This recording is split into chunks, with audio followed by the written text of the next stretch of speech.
إبراهيم إنك حميد مجيد। মুআজ্জাজ মুকাররাম উলামায়ে কেরাম, সম্মানিত মুরব্বিয়ানে আযম, দিনদার কোরআন প্রেমিক দূরের এবং কাছের মুসলিম ভাই এবং বোনেরা, আল্লাহ সুবহানাহু ওয়া তাআলার দরবারে কোটি কোটি শুকরিয়া যে মহান রব্বুল আলামিন আমাদেরকে এক সপ্তাহ পরে আবার শুক্রবার দিন সালাতুল মাগরিবের পরে দুনিয়ার সকল বাণীর শ্রেষ্ঠ বাণী, সকল কথার শ্রেষ্ঠ কথা, দুনিয়ার সকল বাণীর মধ্যে নিঃসন্দেহ নির্ভুল একমাত্র কথা, আসমান জমিন সমগ্র মাখলুকাতের যিনি সৃষ্টিকর্তা, যিনি সবকিছুর পরিচালক, সেই মহান রব্বুল আলামিনের বাণী পবিত্র কোরআনে মাজিদ থেকে কয়েকটি আয়াতে কারিমার সংক্ষিপ্ত তাফসীর করার এবং শোনার তৌফিক দিয়েছেন। সেই রব্বুল আলামিনের শুকর আদায় করি, সকলে বলি আলহামদুলিল্লাহ। আমাদের ধারাবাহিক তাফসীরুল কোরআন চলতেছিল যেই সূরা থেকে, সেই সূরার নাম কি? জি, আপনাদেরকে মাঝে মাঝে প্রশ্ন করতে হবে, আপনারা উত্তর দিবেন। চুপ করে বসে থাকলে মনে করবো যে আমি কি বলতেছি আপনারা বুঝতেছেন না, আপনাদের কথা আমি বুঝতেছি না। সেই জন্য মাঝে মাঝে জিজ্ঞেস করলে যদি পারেন বুঝবো যে আপনারা আমার কথা বুঝতেছেন, আমি আপনাদের কথা বুঝতেছি। আর আপনাদেরকে কিছু পড়া দিই মাঝে মাঝে যে এগুলা পড়তে হবে, এগুলো পড়েন কিনা মাঝে মাঝে পরীক্ষা নিতে হবে না? হ্যাঁ, এই জন্য মাঝে মাঝে জিজ্ঞেস করলে কথা বলবেন। তো আমাদের যেই সূরা থেকে তাফসীর চলতেছিল সেই সূরার নাম হলো সূরা আত-তাওবাহ। ইসলামের গুরুত্বপূর্ণ একটি ইবাদত আত-তাওবাহ। তাওবাটা একটা বড় ইবাদত। মুমিনের এক নম্বর খাসিয়ত, এক নম্বর বৈশিষ্ট্য হলো আত-তাইবুন। আত-তাইবুন, মুমিন শুধু তাওবা করে, সব সময় তাওবা করে, সব সময় তাওবা করে। নবী সাল্লাল্লাহু আলাইহি সাল্লাম মাসুম ছিলেন, নিষ্পাপ ছিলেন, কোন ধরনের গুনাহ নবী সাল্লাল্লাহু আলাইহি সাল্লামের ছিল না। তবুও নবী সাল্লাল্লাহু আলাইহি সাল্লাম দৈনিক 100 থেকে 200 বার ইস্তেগফার করতেন। সুবহানাল্লাহ। কিভাবে ইস্তেগফার করতেন? আমাদের মতো বেদাতি ইস্তেগফার? আমরা তো বেদাতি ইস্তেগফার করি। বেদাতি ইস্তেগফার কি রকম? আস্তাগফিরুল্লাহ রাব্বি মিন কুল্লি যামবি ওয়া আতুবু ইলাইহি লা হাওলা ওয়ালা কুওয়াতা ইল্লা বিল্লাহ। এটা হলো বেদাতি ইস্তেগফার। পৃথিবীর কোন হাদিসের গ্রন্থে এই ইস্তেগফার নাই, কোন জাল হাদিসেও নাই। আমরা এমন এক পাল্লায় পড়ছি আল্লাহর এই জমিনে, ভুয়া একটা ইস্তেগফার আমরা পড়ে যাচ্ছি। হাদিসের গ্রন্থে যে ইস্তেগফার, সুন্নতের যে ইস্তেগফার, নবী সাল্লাল্লাহু আলাইহি সাল্লাম যেটা দিয়ে ইস্তেগফার করতেন, সাহাবায়ে কেরাম রাদওয়ানুল্লাহি তাআলা আলাইহিম আজমাইন যেটা দিয়ে ইস্তেগফার করতেন, সেটা হলো আস্তাগফিরুল্লাহাল্লাযী লা ইলাহা ইল্লা হুয়াল হাইয়ুল কাইয়্যুম ওয়া আতুবু ইলাইহি। আরেকটা রাওয়ায়াতে আছে আস্তাগফিরুল্লাহাল আযীম আল্লাযী লা ইলাহা ইল্লা হুয়াল হাইয়ুল কাইয়্যুম ওয়া আতুবু ইলাইহি। মানে এক জায়গায় আস্তাগফিরুল্লাহাল্লাযী, আরেক জায়গায় আস্তাগফিরুল্লাহাল আযীম, মানে আল্লাহর একটা নাম সহ ব্যবহার করা হয়েছে, আল আযীম। অর্থাৎ এই দুইটাই সহিহ। এটাই হলো ইস্তেগফার, এটাই সব সময় বলবেন, এটা আল্লাহর জিকির, আল্লাহ সুবহানাহু ওয়া তাআলার কাছে ইস্তেগফার করা। আস্তাগফিরুল্লাহাল্লাযী লা ইলাহা ইল্লা হুয়াল হাইয়ুল কাইয়্যুম ওয়া আতুবু ইলাইহি। শয়তান এত সূক্ষ্ম কাজ করে যেটা আমি আপনি ধরার চিন্তা করার বাহিরে। এখানে এই ইস্তেগফার পাল্টায় শয়তান ওই ইস্তেগফার করলো কেন, এটার বিশাল হিকমত আছে। আমি অনেক গবেষণা করে এটা বের করছি যে কেন শয়তান এই কাজ করলো। এটার পিছনে মূল যেটা আস্তাগফিরুল্লাহাল আল্লাযী লা ইলাহা ইল্লা হুয়া, এই লা ইলাহা ইল্লা হুয়া হলো তাওহীদের মূল বাক্য। লা ইলাহা ইল্লাল্লাহ তাওহীদের মূল বাক্য না, ঈমানের মূল হলো লা ইলাহা ইল্লা হুয়া, লা ইলাহা ইল্লাল্লাহ। তো এই জন্য শয়তান এটারে চেঞ্জ করে আস্তাগফিরুল্লাহ রাব্বি মিন কুল্লি যামবিন, যাতে তাওহীদের বাক্যটা চলে যায়, তার থেকে শয়তান ঢুকতে সুবিধা হয়। শয়তান ঢোকার রাস্তা পরিষ্কার করার জন্য ওই তাওহীদের বাক্যটা পরিবর্তন করে আরেকটা বাক্য ঢুকাই দিছে।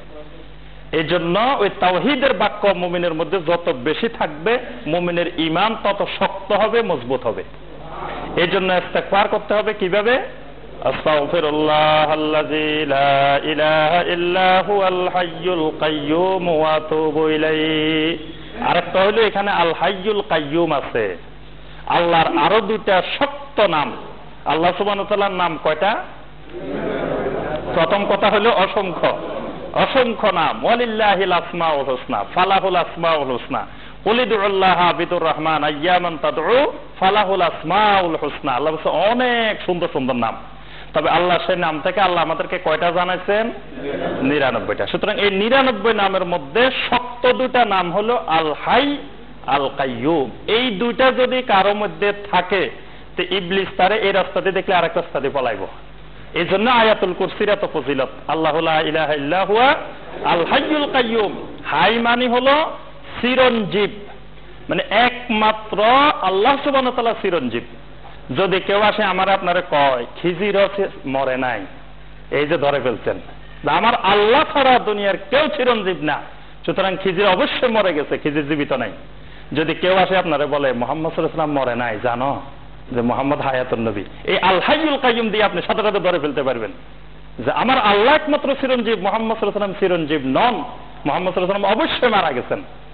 এই যে আপনি রাস্তাগুলা ধরার মেন বিষয় হলো আল্লাহর নামগুলা, তাওহীদ গুলা। আল্লাহর নামগুলা না জানলে তো আপনারা যে কেউ আসে বলবো যে আল্লাহ হাইয়ুন, রাসূলও হাইয়ুন, রাসূলও মরে নাই, জানো রাসূল হায়াতুন নবী, এই যে আপনার মধ্যে শিরকি বীজ ঢুকাবে। এই জন্য আল্লাহ সুবহানাহু ওয়া তাআলার নামগুলো এই ইস্তিগফারের মধ্যে আল হাই আছে, আল কাইয়ুম আছে। এই জন্য ইবলিস এটা পরিবর্তন করছে, লা ইলাহা ইল্লা হুয়া আছে, আল হাইয়ুল কাইয়ুম আছে। এই জন্য আমাদেরকে ইস্তিগফার করব আমরা, আস্তাগফিরুল্লাহ আল্লাযী লা ইলাহা ইল্লা হুয়াল হাইয়ুল কাইয়ুম ওয়া আতুবু ইলাইহি। এটাই জন্য বললাম যে তাওবা, আমাদের এই সূরার নাম হলো সূরা আত-তাওবা। তাওবা হলো মুমিনের একটা বড় বৈশিষ্ট্য, বড় একটা ইবাদত।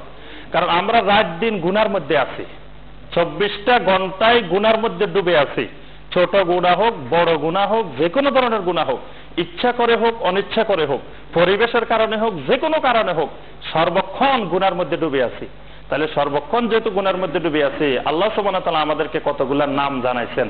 একটা নাম হলো তাওয়াব, আল্লাহর একটা নাম হলো তাওয়াব। কোরআনে আল্লাহ বারবার বলছেন ইন্নাহু হুয়াত তাওয়াবুর রহিম। আল্লাহ হলেন তাওয়াব। তাওয়াব মানে কি? তাওবা কবুলকারী। আল্লাহ তওবা কবুল করার জন্য বসে আছেন। তা আমার আপনার কাজ হলো শুধু রাত দিন তাওবা করা, ইস্তিগফার করা। আল্লাহ হলো গাফুরুর রহিম, আল্লাহ হলো রহমানুর রহিম। তা আল্লাহর এই নামগুলা কেন? আমি আর আপনি যদি আল্লাহর কাছে ক্ষমায় না চাই, তওবায় না করি, তা ইস্তিগফারে না করি, তা আল্লাহর এই নামগুলা দিয়ে কি কাজ? আল্লাহ সুবহানাহু ওয়া তাআলা এই নামগুলাতে বৈশিষ্ট্যমণ্ডিত। এই নামগুলার কাজ আল্লাহর সর্বক্ষণ বিরাজমান। এই জন্য আল্লাহ সুবহানাহু ওয়া তাআলার কাছে সর্বক্ষণ ইস্তিগফার করতে হবে, তওবা করতে হবে। আমাদের গত তাফসীরে আলোচনা হয়েছে 116 নম্বর আয়াতে কারিমা পর্যন্ত। আজকে ইনশাআল্লাহ 117 নম্বর আয়াতে কারিমা থেকে আমাদের তাফসীর হবে ইনশাআল্লাহ। 117 নম্বর আয়াতের ঘটনা আমরা গত তাফসীরে আলোচনা করেছি। এখন পরীক্ষার পালা, পরীক্ষা নিতে হবে যে এটা পড়ছেন কিনা। 3 জন সাহাবীর ঘটনা আমরা বর্ণনা করছি। 3 জনের নাম কে কে বলতে পারবেন দেখি? যে 3 জন সাহাবী আল্লাহ যাদেরকে তওবা কবুলের ঘোষণা কোরআনের আয়াত দিয়ে দিবেন, এই লোকগুলার নাম যদি না জানি, এর থেকে মূর্খ, হতভাগা, পোড়া কপাল আল্লাহ জমিনে আর কে আছে? আল্লাহ এদেরকে কিভাবে হেদায়েত দিবে? যে 3 জনকে আল্লাহ কোরআনে সাদিকিন হিসাবে ঘোষণা দিবেন, যে 3 জনের ব্যাপারে রাব্বুল আলামিন 3টা আয়াতে নাযিল করছেন, সুতরাং এদের নাম যদি না জানি তো হতভাগা, পোড়া কপাল আর কেউ না। আল্লাহ জন্য কোরআনে আফসোস করছেন সূরা ইয়াসিনের মধ্যে, ইয়া হাসরাতান আলাল ইবাদ, এই বান্দাদের জন্য আফসোস, এই বান্দাদের জন্য আফসোস। আল্লাহ বলছেন যে আল্লাহর এই বান্দাদের জন্য আল্লাহ এদেরকে কিভাবে হেদায়েত দিবে? যে জাতি যে এই 3 জন সাহাবীর তওবার কবুলের আয়াত নাযিল করছে, 3 জনের নামে জানে না। একজন হলেন কাব ইবনে মালিক রাদিয়াল্লাহু তাআলা আনহু, একজন হলেন হেলাল ইবনে উমাইয়া রাদিয়াল্লাহু তাআলা আনহু, আরেকজন হলেন মুরারা ইবনে রুবাই রাদিয়াল্লাহু তাআলা আনহু। এই 3 আল্লাহর বান্দা। যদি এরা বাংলাদেশের মানুষ হইতো তাহলে আমরা এগুলারে ঘরে ঘরে মূর্তি বানায় রাখতাম। যদি এরকম আয়াত নাযিল হইতো আর বাংলাদেশের কেউ হইতো, রাত দিন সকাল বিকাল সেজদা করতাম আর তাবাররুক নিতাম এদের থেকে, এদেরকে মূর্তি বানায় ঘরে ঘরে রাখতাম। কিন্তু এরা সাহাবায়ে কেরাম হওয়ার কারণে কেউ জানিও না, চিনিও না, শুনিও না। এই 3 জন, এই 3 জন কাব ইবনে মালিক রাদিয়াল্লাহু তাআলা আনহু, হেলাল ইবনে উমাইয়া রাদিয়াল্লাহু তাআলা আনহু, মুরারা ইবনে রুবাই রাদিয়াল্লাহু তাআলা আনহু। এই 3 জন সাহাবী তারা নবী সাল্লাল্লাহু আলাইহি ওয়াসাল্লামের কাছে এসে সত্য কথা বলেছিলেন। তারা বলছিলেন যে আমরা যদিও রাসূলকে ধোঁকা দিতে পারি, রাসূলকে ওজর পেশ করে দিতে পারি, কিন্তু আল্লাহ সুবহানাহু ওয়া তাআলা তো আমাদের খবর জানেন। আমরা কেন তাবুকের যুদ্ধে যাই নাই এই কথা আল্লাহ সুবহানাহু ওয়া তাআলা জানেন না? তো সুতরাং রাসূলকে ধোঁকা দিয়ে লাভ কি? রাসূলকে ধোঁকা দিয়ে এখন হয়তো আমি বেঁচে গেলাম, কিন্তু আল্লাহ তো কিয়ামতের ময়দানে ধরবেন আমাদেরকে, আল্লাহর পাকড়াও থেকে বাঁচতে পারবো না। তার চেয়ে দুনিয়াতে কিছু শাস্তি হোক, তো আখেরাতে আমাদের মঙ্গল হোক, আখেরাতে বাঁচি যাই, এই চিন্তা ভাবনা করে তিনজন সাহাবী সত্য কথা বলেছিলেন। এবং 50 দিন পর্যন্ত তাদেরকে অনেক কষ্ট করতে হয়েছে। 40 দিন পুরা বিচ্ছিন্ন ছিলেন, আর 10 দিন স্ত্রী থেকেও বিচ্ছিন্ন ছিলেন। এবং সেখানে আরো কঠিন পরীক্ষা ছিল যে খ্রিস্টানদের রাজা, গাসসান গোত্রের রাজা তাদের কাছে চিঠি পাঠাই দিছে, বলছে যে তোমরা আমাদের এখানে চলে আসো, তোমাদেরকে বড় বড় পদ দিমু, তোমাদের নবী তোমাদের সাথে জুলুম করতেছে, নাউজুবিল্লাহ, সুতরাং আমাদের এখানে চলে আসো। সেটাও তারা প্রত্যাখ্যান করছে, ওই চিঠিকে আগুনে জ্বালাই দিচ্ছে তারা, যে আল্লাহ কত বড় মুসিবত, কত বড় বিপদ, এক বিপদের উপর আরেক বিপদ। এই 50 দিন পরে আল্লাহ সুবহানাহু ওয়া তাআলা এই আয়াতে কারিমাগুলো নাজিল করছেন। এই আয়াতে কারিমা নাজিলের পরে এই তিনজন সাহাবী রাসূলকে গিয়ে বলেন, ইয়া রাসূলুল্লাহ, আমাদের সব সম্পদ আল্লাহর রাস্তায় সদকা করে দিব। সুবহানাল্লাহ। এখানে যত সাহাবীর তাওবার ঘটনা আছে সবাই কিন্তু একই কাণ্ড করছে। এর আগে দেখছি না আমরা 7 জন লুবাবা, আবু লুবাবা রাদিয়াল্লাহু তাআলা, তারাও সম্পদ সব দিয়ে দিতে বলছে। এজন্য উত্তম হলো তাওবার সাথে সাথে সদকা করা, মানে যে কোনো গুনার জন্য আমরা তাওবা করব, পাশাপাশি কিছু সদকা করা, আল্লাহর রাস্তায় কিছু দান করা, তাহলে ওই তাওবা মজবুত হবে, আল্লাহর দরবারে কবুল হবে। দেখা যায় যে আমরা তাওবা করতে থাকি 10 বার 50 বার, তো আগের মতো গুনাহ ছাড়ি না, যে আজকে তাওবা করলাম কালকে আবার এই গুনাহ করি, আবার পরশুদিন তাওবা করলাম আবার করি। এটার কারণ হলো যে আমরা তাওবার যে সুন্নাহ পদ্ধতি, সেই সুন্নাহ পদ্ধতিতে করি না। আর এই সুন্নাতটা মনে রাখবেন যে সবসময় তওবা করার সময় কিছু টাকা পয়সা আল্লাহর রাস্তায় সদকা করে দিবেন। সদকা করে আল্লাহকে বলবেন যে আল্লাহ, যে আমার এই সদকার উসিলায় আমার তওবা তুমি কবুল করো। এটা সাহাবায়ে কেরাম করতেন। এই তিনজন সব সম্পদ দিয়ে দিতে বললেন। আল্লাহ রাসূল সাল্লাল্লাহু আলাইহি ওয়াসাল্লাম বললেন, না, সব সম্পদ দেওয়া যাবে না, তোমরা তোমাদের সম্পদের সর্বোচ্চ 3 ভাগের 1 ভাগ দিতে পারো। এই জন্য আমি এর আগেও বলছি, অনেক বোনেরা বলে যে বাবার বাড়ি থেকে সম্পদ আনে না, বলে যে সবাই কি বলবো, আমি সম্পদ কেমনে নিয়ে আসি, আনে না। এই না আনাটা আরেক গুনার কাজ। যিনি আনবে না সম্পদ, তিনি আল্লাহর নাফরমানি করবে, কারণ তাকে আল্লাহ সুবহানাহু ওয়া তাআলা এখানে সম্পূর্ণ সম্পদের ক্ষমতা দেন নাই, সর্বোচ্চ 3 ভাগের 1 ভাগ ক্ষমতা দিচ্ছেন। তিনি যদি মনে করেন যে তার বাইরে গরিব, তার বাইরে চলতে পারতেছে না, একবারে কষ্টে আছে, তিনি সর্বোচ্চ 3 ভাগের 1 ভাগ ভাইদেরকে দান করতে পারবেন। আর 2 ভাগ দান করার ক্ষমতা আল্লাহ তাকে দেন নাই। তার ওই 2 ভাগের মালিক তার ছেলে মেয়েরা, তার স্বামী। সুতরাং এই ছেলে মেয়েদেরকে, স্বামীকে মাহরুম করার অধিকার ওই মহিলার নাই। ওই মহিলা যদি সম্পদ না আনে সে বড় গুনাহ করবে। এই জন্য সম্পদ যেভাবে হোক মামলা করে হলেও নিয়ে আসতে হবে। এটা আনা তার উপরে ফরজ, ওই মহিলার উপরে। আল্লাহ দিচ্ছে, সে আনবে না কেন? আর নিজের সম্পদ হইলে সে যা ইচ্ছা তাই করতে পারে, কিন্তু এখানে যে 3 ভাগের 1 ভাগ তার ক্ষমতা আছে, আর 2 ভাগ তার ক্ষমতা নাই। আর 2 ভাগ ছেলে মেয়ের সম্পদ, স্বামীর সম্পদ। সুতরাং এটা ওদেরকে দিতে পারে না। ভাইদেরকে দেওয়া, বাপকে দেওয়া, মাকে দেওয়া জায়েজ নেই। দিলে সর্বোচ্চ কতটুকু দিতে পারবে? 3 ভাগের 1 ভাগ। এখানেই সাহাবীরাও যখন তওবা করলেন, তখন আল্লাহ রাসূলকে বললেন যে আমাদের সব সম্পদ আল্লাহর রাস্তায় দিয়ে দেবো। আল্লাহ রাসূল বললেন, না, 3 ভাগের 1 ভাগ সর্বোচ্চ, এর বেশি দেওয়া যাবে না। বাকিটা তোমাদের ওয়ারিসদের জন্য রেখে যাও, ওয়ারিসদেরকে ভিক্ষা করতে লাগাই দিবা, আর সব সম্পদ আল্লাহর রাস্তায় দিয়ে দিবা। এই কাজ আল্লাহ পছন্দ করেন না। এই 3 জন সাহাবীর ব্যাপারে আয়াত নাজিল করে আল্লাহ সুবহানাহু ওয়া তাআলা বললেন, লাকাদ তাবাল্লাহু আলান নাবিয়্যি ওয়াল মুহাজিরিন ওয়াল আনসার আল্লাযীনা তাবাউহু ফি সাআতিল উসরা। রব্বুল আলামিন বললেন, লাকাদ তাবাল্লাহু আলান নাবিয়্যি, আল্লাহ সুবহানাহু ওয়া তাআলা আল্লাহর নবীকে ক্ষমা করে দিয়েছেন। সুবহানাল্লাহ। প্রথম ঘোষণা হলো নবীকে ক্ষমা করছেন। তাহলে নবী এখানে কি করছে? নবীরে ক্ষমা করার প্রশ্ন আসলো কেন? মুফাসসিরিনে কেরাম বলেন, নবীরে ক্ষমা করার পিছনে 2টা কারণ। একটা কারণ হলো তাবুকের যুদ্ধে যাওয়ার আগে মুনাফিকরা আসি ওজর খাইছে। একজন আসি কইছে আমার ছেলের অসুখ, একজন কয় আমার স্ত্রীর অসুখ, একজন মার অসুখ, একজন বাপের অসুখ, একজনের এই অসুখ। আল্লাহ রাসূল তাদের ওজর কবুল করলো কেন?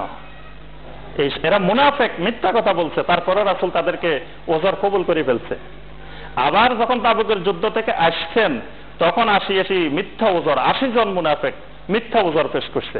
আল্লাহ রাসূল সুন্দর মতে গ্রহণও করছেন, আর বলছেন যে আল্লাহ তোমাদেরকে মাফ করে দিক, আল্লাহ তোমাদেরকে মাফ করে দিক। এই কথাগুলো আল্লাহ সুবহানাহু ওয়া তাআলা পছন্দ করেন নাই। এটাও নবীর জন্য আল্লাহর অপরাধ হিসেবে দেখছেন। এই জন্য আল্লাহ বলছেন, লাকাদ তাবাল্লাহু আলান নাবিয়্যি, তবে যা হয়ে গেছে আমি আমার নবীকে সব মাফ করে দিলাম। সুবহানাল্লাহ, সব মাফ করে দিছি। ওয়াল মুহাজিরিন ওয়াল আনসার, ওই মুহাজির এবং আনসার সাহাবী তাদেরকেও আমি আল্লাহ মাফ করে দিলাম।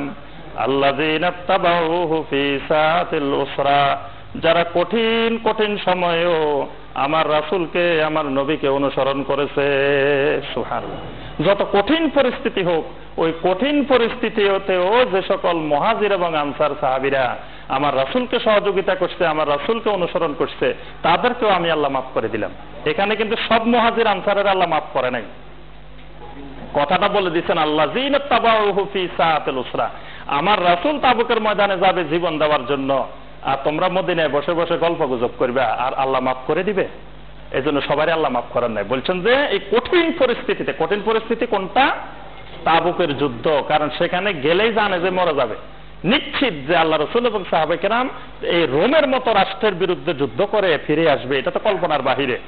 এই জন্য এই কঠিন পরিস্থিতিতেও আল্লাহ বলতেছেন যে সকল মুহাজির এবং আনসার আমার রাসূলের পিছে পিছে গেছে, এদেরকে আমি আল্লাহ মাফ করে দিলাম। মিন বাদে মা কাদা ইয়াযিগু কুলুবু ফারিকিম মিনহুম, তবে এদেরও মাঝে মাঝে অন্তর বক্রতার দিকে যাওয়ার উপক্রম হয়েছিল। এই যে রাসূলের সাথে যারা গেল, এদেরও রাস্তা রাস্তায় কিন্তু মুনাফিকি এদেরকে অনেককে গ্রাস করছিল। একবার দুই পা যায় আর এক পা চিন্তা করে যে হায় রে, মৃত্যুর জন্য বুঝি তাবুকে যাইতেছি, ওখানে গেলেই তো মরে যাবো, তাই হায়াত বুঝি আর একদিন আছে, কেউ বলতেছে বুঝি আর 1 ঘন্টা আছে, কেউ বলতেছে আর 5 ঘন্টা আছে। এই যে তাদের ভিতরে যে চিন্তা, আল্লাহ বলতেছে এদের অন্তর বাঁকা হওয়ার কাছাকাছি পৌঁছে গেছিল, সেখান থেকে আমি আল্লাহ টেনে নিয়ে আসছি। সুবহানাল্লাহ। সুম্মা তাবা আলাইহিম, অতঃপর আল্লাহ তাদেরকে ক্ষমা করে দিছে। সুবহানাল্লাহ। এদের অন্তর বাঁকা হওয়ার কাছাকাছি পৌঁছার পরে আল্লাহ সুবহানাহু ওয়া তাআলা তাদেরকে ক্ষমা করে দিলেন। ইন্নাহু বিহিম রাউফুর রহিম, কারণ আল্লাহ হলেন রাউফুর রহিম। আল্লাহর দুইটা নাম, রাউফ আর রাহিম। আপনি আল্লাহকে ডাকেন, আল্লাহ তুমি রাউফ, আল্লাহ তুমি রাহিম, আল্লাহ আমারে রহম করো, আমারে স্নেহ করো, আমারে ক্ষমা করো। এই নাম ধরে ধরে আল্লাহকে ডাকা ইবাদত। ওয়া আলাস সালাসাতিল্লাযিনা খুল্লিফু, সুবহানাল্লাহ। আল্লাহ বলতেছেন ওই 3 জনেরও আমি আল্লাহ মাফ করে দিলাম যাদের বিষয়টা মুলতবি রাখা হয়েছিল। সুবহানাল্লাহ। 50 দিন পর্যন্ত যে 3 জন সালাসা আল্লাহ বলে দিয়েছেন, এই 3 জন ওই 3 জন কাব ইবনে মালিক, হেলাল ইবনে উমাইয়া, মুরারা ইবনে রুবাই। সুবহানাল্লাহ। আল্লাহ বলতেছেন ওয়া আলা সালাসাতিল্লাযিনা খুল্লিফু, ওই মুলতবি হওয়া ওই 3 জনকেও আমি আল্লাহ ক্ষমা করে দিলাম। হাত্তা ইযা দাকাত আলাইহিমুল আরদু বিমা রাহুবাত, আল্লাহ বলেন আমি আল্লাহর জমিন এত প্রশস্ত হওয়ার পরেও ওই 3 জনের জন্য জমিন সংকীর্ণ হয়ে গিয়েছিল। সুবহানাল্লাহ। জমিন সংকীর্ণ হয়েছিল। জমিন কিভাবে সংকীর্ণ হয়েছে? যেখানে বসবাস করে তারা নিজেদের ঘর বাড়ি ছেড়ে মক্কা থেকে মদিনা গেল, সব ছেড়েছে একমাত্র ঈমানের কারণে, রাসূলের কারণে। অথচ সেখানে গিয়ে সেই মদিনার পরিবেশে তারা কারোকে সালাম দিলে জবাব দেয় না, কেউ তাকায় কথা বলে না। যে আল্লাহ রাসূলকে ভালোবেসে তারা নিজের পরিবার ছাড়ছে, বাড়িঘর ছাড়ছে, সম্পদ ছাড়ছে, সে রাসূলকে সালাম দিলে রাসূল সালামের জবাব দেয় না, রাসূল তাদের দিকে তাকায় না। তাহলে এর চেয়ে কঠিন পরিস্থিতি তাদের জীবনে আর কি? এজন্য আল্লাহ বলতেছেন জমিন এত প্রশস্ত হওয়ার পরেও এই 3 জনের জন্য জমিন একবারে সংকীর্ণ হয়ে গিয়েছিল। ওয়াদাকাত আলাইহিম আনফুসুহুম, তাদের নিজেদের জন্য একবারে সংকীর্ণতার দ্বারপ্রান্তে পৌঁছে গিয়েছিল। ওয়াজান্নু আল্লা মালজা মিনাল্লাহ ইল্লা ইলাইহি, আর তারা ধারণা করে নিয়েছিল আল্লাহ ছাড়া আমাদের আর কোনো ভরসা স্থল নাই। এই 3 জন দেখলো যে জমিনে আর তাদের কোনো ভরসা নাই। জমিনে যেখানে রাসূল পর্যন্ত তাদের সাথে কথা বলেন না, তাদের সালামের জবাব দেন না, তাদের দিকে তাকান না, তখন তারা নিশ্চিত ধারণা করে নিছে যে আল্লাহ ছাড়া আমাদের আর কোনো ভরসা স্থল নাই। ইল্লা ইলাইহি সুম্মা তাবা আলাইহিম লিয়াতুবু, তখন তারা চিন্তা করলো আর কারো কাছে গিয়ে লাভ নাই, আমরা আমাদের আল্লাহর কাছে বসে বসে তওবা করে নি। সুবহানাল্লাহ। তারা ঘরে বসে বসে আল্লাহর কাছে কাঁদতেছে, রাত দিন কাঁদতেছে, আল্লাহ তুমি ছাড়া জমিনে আর আমাদের কোনো ভরসা স্থল নাই, তুমি আমাদেরকে ক্ষমা করো, তুমি আমাদেরকে মাফ করো, আল্লাহ আমরা তওবা করতেছি। এই 50 দিন পর্যন্ত এরা শুধু আল্লাহর কাছে কান্নাকাটি করছেন। ইন্নাল্লাহা হুয়াত তাওয়াবুর রহিম, আল্লাহ হলেন তাওয়াব আর রহিম। আল্লাহর নাম বলে দিয়েছেন তাওয়াব আর রহিম। আল্লাহ তওবা কবুলকারী এবং দয়ালু। এবার সব মুমিনদেরকে আল্লাহ বলতেছেন ইয়া আইয়ুহাল্লাযীনা আমানু, হে ঈমানদাররা, ইত্তাকুল্লাহ, তোমরা আল্লাহকে বেশি বেশি ভয় করো, আল্লাহর তাকওয়া অর্জন করো। ওয়া কুনু মা'আস সাদিকিন, আর এই সত্যবাদীদের মতো তোমরাও সত্যবাদী হয়ে যাও। সুবহানাল্লাহ।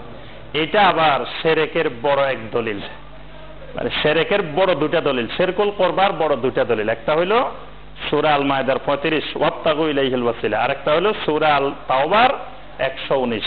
এজন্য এটা মুখস্থ করবেন সবাই। সূরা তাওবার 119, ইয়া আইয়ুহাল্লাযীনা আমানুত্তাকুল্লাহ ওয়া কুনু মা'আস সাদিকিন। ওইটার বেশি ব্যাখ্যা বিশ্লেষণ করা লাগে না, ওইটা মূর্খদের সামনে তেলাওয়াত করলেও কাজ হয়ে যায়। ওয়াবতাগু ইলাইহিল ওয়াসিলা, কারণ এখানে তো বাংলা আছে। কিন্তু এটা আবার একটু ব্যাখ্যা বিশ্লেষণ করতে হয়, এটা আবার বাংলা নাই, এটা করলে সবাই বুঝে না। এটারে আবার ব্যাখ্যা বিশ্লেষণ করে বলে দিতে হয় কুনু মা'আস সাদিকিন, মানে তোমরা আল্লাহর ওলিদের পিছে পিছে ঘুরো, এইভাবে বলে দিতে হয়। কিন্তু এখানে রাব্বুল আলামিন বলছেন ওয়া কুনু মা'আস সাদিকিন। এই সাদিকিন কারা? এই তিনজন। 118 নম্বর আয়াতের সাথে 119 নম্বর আয়াত, 18 নম্বর আয়াতে যেখানে তিনজন বলে দিছে, এই তিনজন সাদিকিন, এদের ব্যাপারে আল্লাহ সার্টিফিকেট দিয়ে দিচ্ছেন সাদিকিন। সুবহানাল্লাহ। এরা সত্যবাদী আল্লাহর জমিনে। একজন হলো সিদ্দিক আর এরা হলো সাদিকিন, এরা সত্যবাদী। আল্লাহ বলতেছে এদের মতো তোমরাও সত্যবাদী হয়ে যাও। সুবহানাল্লাহ। এই আয়াতের একটু ব্যাখ্যা দরকার, কারণ এই আয়াতের ব্যাখ্যা না হইলে সমস্যা, আপনাদেরকে যে কোনো মতে হামলা করতে পারে। এই জন্য এই আয়াতের একটু ব্যাখ্যা জেনে রাখতে হবে। এই আয়াতের প্রথম ব্যাখ্যা হলো, আমরা যে ঈমান আনছি সবাই মুমিন ঈমানদার, ঈমানের আরকান আহকাম জানে কিনা? জুমার সময় বলছি না যে ঈমানের আরকান আহকাম, ঈমানের 7টা আহকাম, 6টা আরকান, 10টা ঈমানের কারণ, নাওয়াকিদে ঈমান। এটা না জানলে বাস যে কোনো মুহূর্তে আপনার হলে খেলা শুরু হয়ে যাবে, শয়তানের খেলা।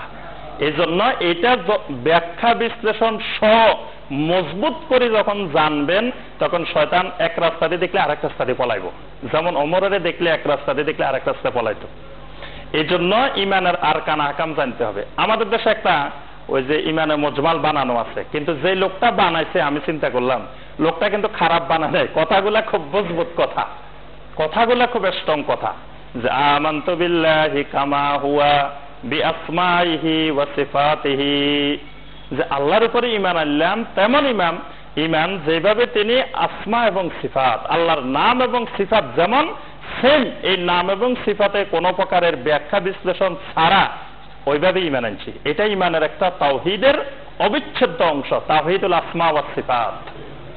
আরেকটা হলো ওয়া কাবিলতু জামিআ আহকামিহি ওয়া আরকানিহি, ঈমানের সকল আহকামও মানে নিলাম, আরকানও মানে নিলাম। এটাও কিন্তু আরেকটা গুরুত্বপূর্ণ। ঈমানের আহকাম আরকাম, সারা জীবন ঈমানে মুজমাল পড়ছেন, কোনদিন প্রশ্ন করছেন যে আহকাম কোনগুলা আরকান কোনগুলা? এই যে মেনে নিলাম, ঈমান আনলাম, যে বলা হচ্ছে আহকাম আরকান।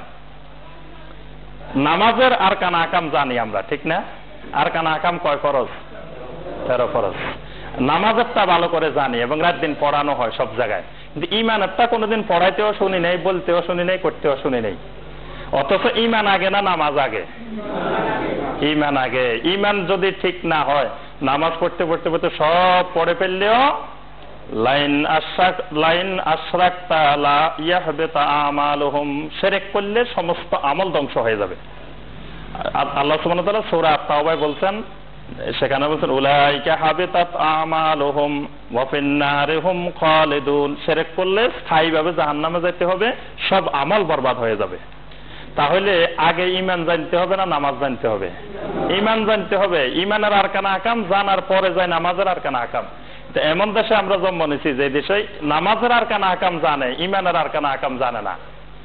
এই জন্য আমি আপনাদেরকে বলে দিচ্ছি যে কোথাও ইমাম বুখারী রাহিমাহুল্লাহ হাদিস শিখতে গেলে, হাদিস আনতে গেলে কোনো মুহাদ্দিসের থেকে 2টা শক্ত প্রশ্ন না করে কোনো মুহাদ্দিসের থেকে তিনি হাদিস নেন নাই। গেলেই আগে ওই মুহাদ্দিসের কাছে 2টা জিনিস প্রশ্ন করতেন। একটা প্রশ্ন করতেন, হালিল ঈমান কাউলুন ফাকাত আম হালিল ঈমান কাউলুল ওয়া আমালুন, ঈমান কি শুধু অন্তরে বিশ্বাসের নাম নাকি ঈমান আমলেরও নাম? এটা প্রশ্ন করতেন ওই মুহাদ্দিসের। ওই মুহাদ্দিস যদি এই জায়গায় ভুল করতেন, উনি আর হাদিস নিতেন না, যে এর ঈমান ঠিক নাই, এর থেকে হাদিস নেওয়া যাবে না। আর দ্বিতীয় প্রশ্ন যেটা করতেন, হালিল ইমান ইয়াজিদু আও ইয়ানকুসু, ইমান বাড়ে কমে কিনা। যদি ওই মুহাদ্দিস বলতো না ইমান বাড়ে কমে না, বাস ইমাম বুখারী চলে আসতেন, আর কিছু বলতেন না যে এই লোকের ইমান ঠিক নাই, এই লোকের থেকে আর হাদিস নেওয়া যাবে না। যদি বলতো যে হ্যাঁ ইমান বাড়ে কমে, তারপরে ইমাম বুখারী রাহিমাহুল্লাহ তার থেকে হাদিস নেওয়ার জন্য যাইতেন। আমরা যেখানে ইলম নেওয়ার জন্য যাব, যে আলেমের কাছে, যার কাছে আগে যাই, তারে পরীক্ষা করবেন কি? ইমানের আরকান আহকাম। ইমানের আরকান আহকাম জিজ্ঞেস করবেন। ইমানের আরকান আহকাম যদি ঠিক হয়, ইমান ভঙ্গের কারণ যদি ঠিক হয়, তাহলে মনে করবেন যে এর থেকে ইলম নেওয়া যাবে। যদি মনে করেন যে এই জায়গায় গন্ডগোল, তাহলে আর ইলম নিয়ে লাভ নেই, সব জায়গায় গন্ডগোল। এই যে ইমানের আরকান আহকাম, আরকান নিয়ে আমরা খুতবায় আলোচনা করতেছি। আরকানে ইমান কয়টা? 6টা।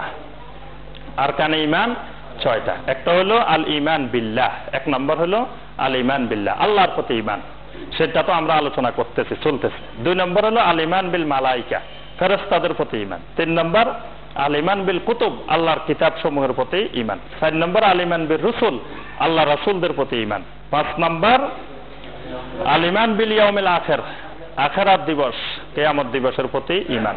আর 6 নম্বর হলো আল ইমান বিল কদর, তাকদীরের প্রতি ইমান, তাকদীরের প্রতি ইমান। এগুলার আবার ব্যাখ্যা বিশ্লেষণ আছে। তাকদীরের প্রতি ইমান বলতে 60টা জিনিস, আবার ইমান বিল মালাইকা বলতে কয়টা জিনিস, ইমান বিল রাসূল বলতে কয়টা জিনিস, ওগুলো আবার বিস্তারিত জানতে হবে। মূল কথা হলো এই 6টা হলো আরকান ইমান, ইমানের মূল বিষয়। আমরা যখন দাখিল পর্যন্ত পড়ছি মাদ্রাসায়, দাখিল মানে এসএসসি পর্যন্ত পড়ছি, তখন জানতাম যে আরকান ইমান কয়টা? 7টা। পরে আলিমে ওঠার পরে তখন ওই যে মিশকাতুল মাসাবিহ, মিশকাতুল মাসাবির মধ্যে কিতাবুল ইমান, প্রথমে কিতাবুল ইমান দিয়ে শুরু হয় আলেমে।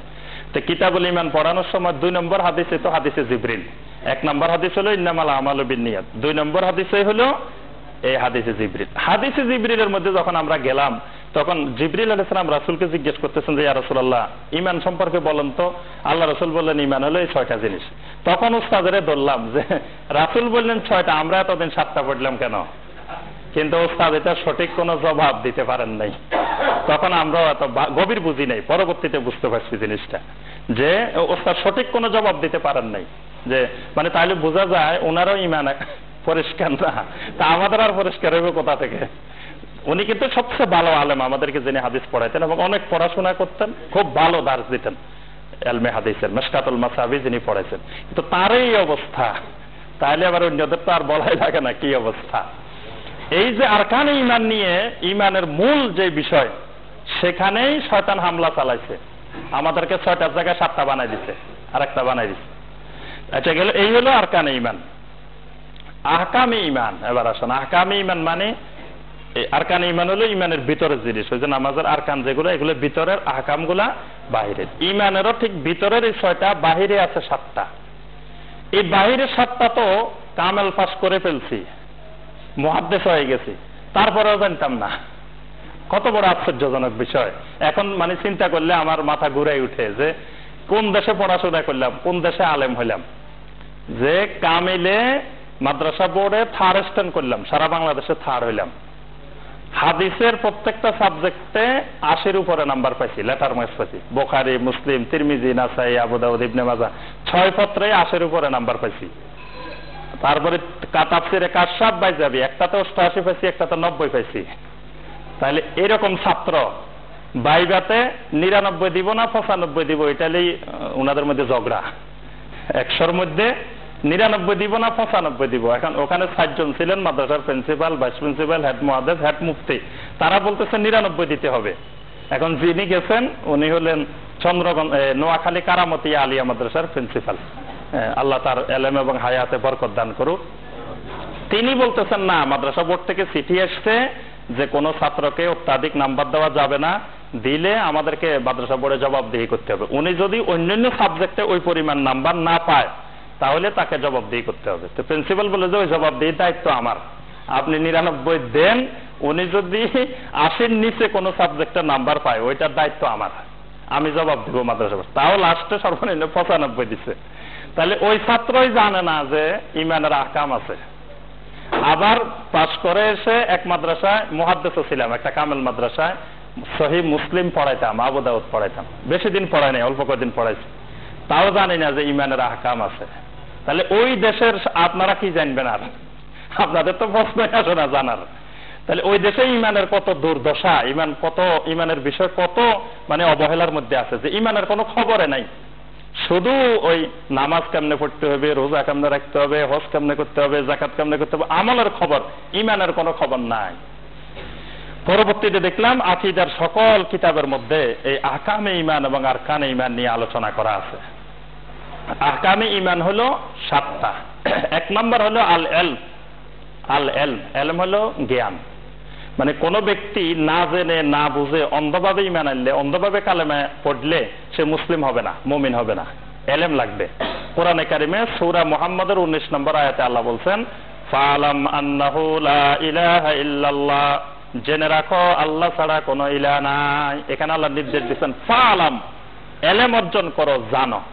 এই জন্য দেখবেন যে ওই ডাক্তার জাকির নায়েক কাউকে ইসলাম গ্রহণ করানোর আগে জিজ্ঞেস করে, কতগুলো প্রশ্ন করেন, যে আপনাকে কেউ টাকা দিচ্ছে কিনা, কেউ পড়াশোনা করছে কিনা, কেউ ইসলাম গ্রহণ করতে বাধ্য করছে কিনা, এরকম প্রশ্ন করে না। আগে ওই লোকের ঈমান সম্পর্কে জ্ঞান অর্জন করতে হবে, এলেম লাগবে। এলেম ছাড়া আপনি যদি কালেমা পড়ে, ওই কালেমার দ্বারা মুমিন হবে না। এলেম মানে ওই বড় আলেম হওয়া না। এলেম মানে আল্লাহর জ্ঞান, রাসূলের জ্ঞান, আল্লাহ সম্পর্কে জ্ঞান, রাসূল সম্পর্কে জ্ঞান, এই এলেম তার থাকতে হবে।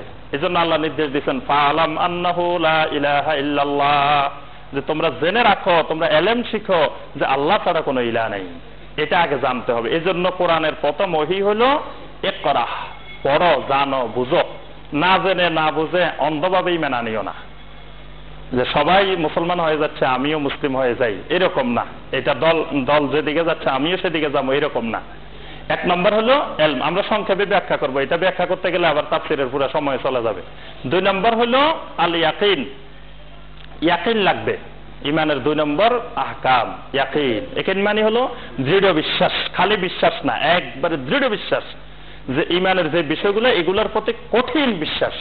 সূরা আল হুজুরাতের 15 নম্বর আয়াত, ইন্নামাল মুমিনুনা আল্লাযীনা আমানু বিল্লাহি ওয়া রাসূলিহি সুম্মা লাম ইয়ারতাবু। আল্লাহ বলেন মুমিন তো তারা যারা আল্লাহ এবং রাসূলের প্রতি ঈমান আনে, সুম্মা লাম ইয়ারতাবু, ওই ঈমানের ব্যাপারে বিন্দুমাত্র কোনো সন্দেহ নাই, বিন্দুমাত্র কোনো সন্দেহ নাই। এটাকে বলা হয় ইয়াকিন। মানে এমন ঈমান এটা দৃঢ়ভাবে অন্তরের মধ্যে বসে গেছে, বিন্দুমাত্র সন্দেহ আসে না। এটা হলো ঈমানের 2 নম্বর আহকাম। 3 নম্বর আহকাম হলো আল কবুল। কবুল মানে গ্রহণ করে নেওয়া, মেনে নেওয়া। মানে আমি এলেম অর্জনের পরে, দৃঢ় বিশ্বাসের পরে, এটা যে আমি মেনে নিলাম, এটা বলতে হবে। আল্লাহ নির্দেশ দিয়েছেন কুলু আমান্না বিল্লাহ ওয়া মা উনজিলা ইলাইনা, তোমরা বলো যে আমরা আল্লাহর উপরে ঈমান আনছি, যা আমাদের উপরে নাজিল হয়েছে তার উপরে ঈমান আনছি। এটা হলো ঈমানের কত নাম্বার? 3 নম্বর আহকাম। 3 নম্বর আহকাম আল কবুল। 4 নম্বর আহকাম হলো আল ইনকিয়াদ। ইনকিয়াদ মানে হলো আনুগত্য, মেনে নেওয়া, একবারে কঠিন আনুগত্য শুরু করে দেওয়া। মানে ঈমান কারোর মধ্যে আসছে না আসছে আমি বুঝবো কেমনে? আমল দ্বারা বোঝা যাবে। ঈমান আনার পরে দেখা যাবে যে এই লোক আর ফজরের নামাজ মিস হয় না, জামাতে পাওয়া যায়, তাহলে বুঝতে হবে এই লোক ঈমান আনছে। কিন্তু ঈমানও আনছে আবার ফজরের সময় ঘুমাইয়া থাকে, তাহলে বুঝতে হবে এই লোকের ঈমান আসে নাই।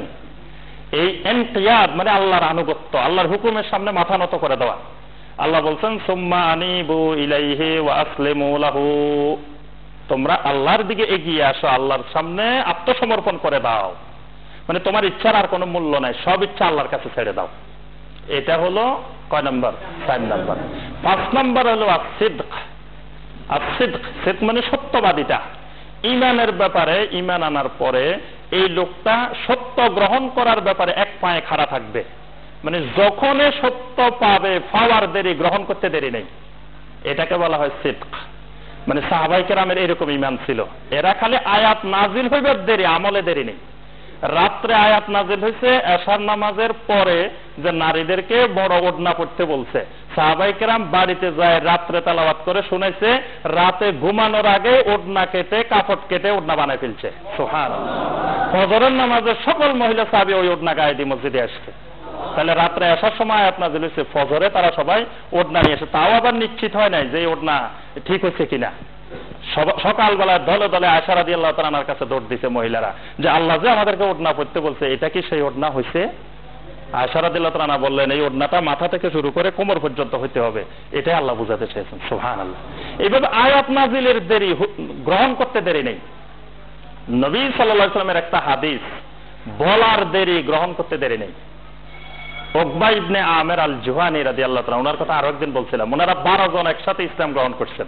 এরা ছিল সবাই রাখাল, মাঠে ময়দানে ছাগল চড়াইতো মদিনা থেকে দূরে। তো 12 জন একসাথে আসতে পারতো না, 12 জনের একজন আসতো, 11 জন ওখানে থাকতো। মানে 2 দিন যায় সারতো না, একজনকে তারা পাঠাই দিত, বলতো যে তাড়াতাড়ি যাও, নতুন কোন আয়াত নাজিল হয়েছে কিনা, আল্লাহ রাসূল নতুন কোন হাদিস বলছেন কিনা ওইটা জেনে আসো, তোমার ছাগলগুলো আমরা চড়ামো। তো ওই লোকের ছাগল চড়াইতো সবাই, ওই লোক যাইতো। এভাবে পাল্টাপাল্টি করে এই 2 দিন পর পর একজন যাইতো, একজন আসতো, একজন যাইতো, একজন আসতো।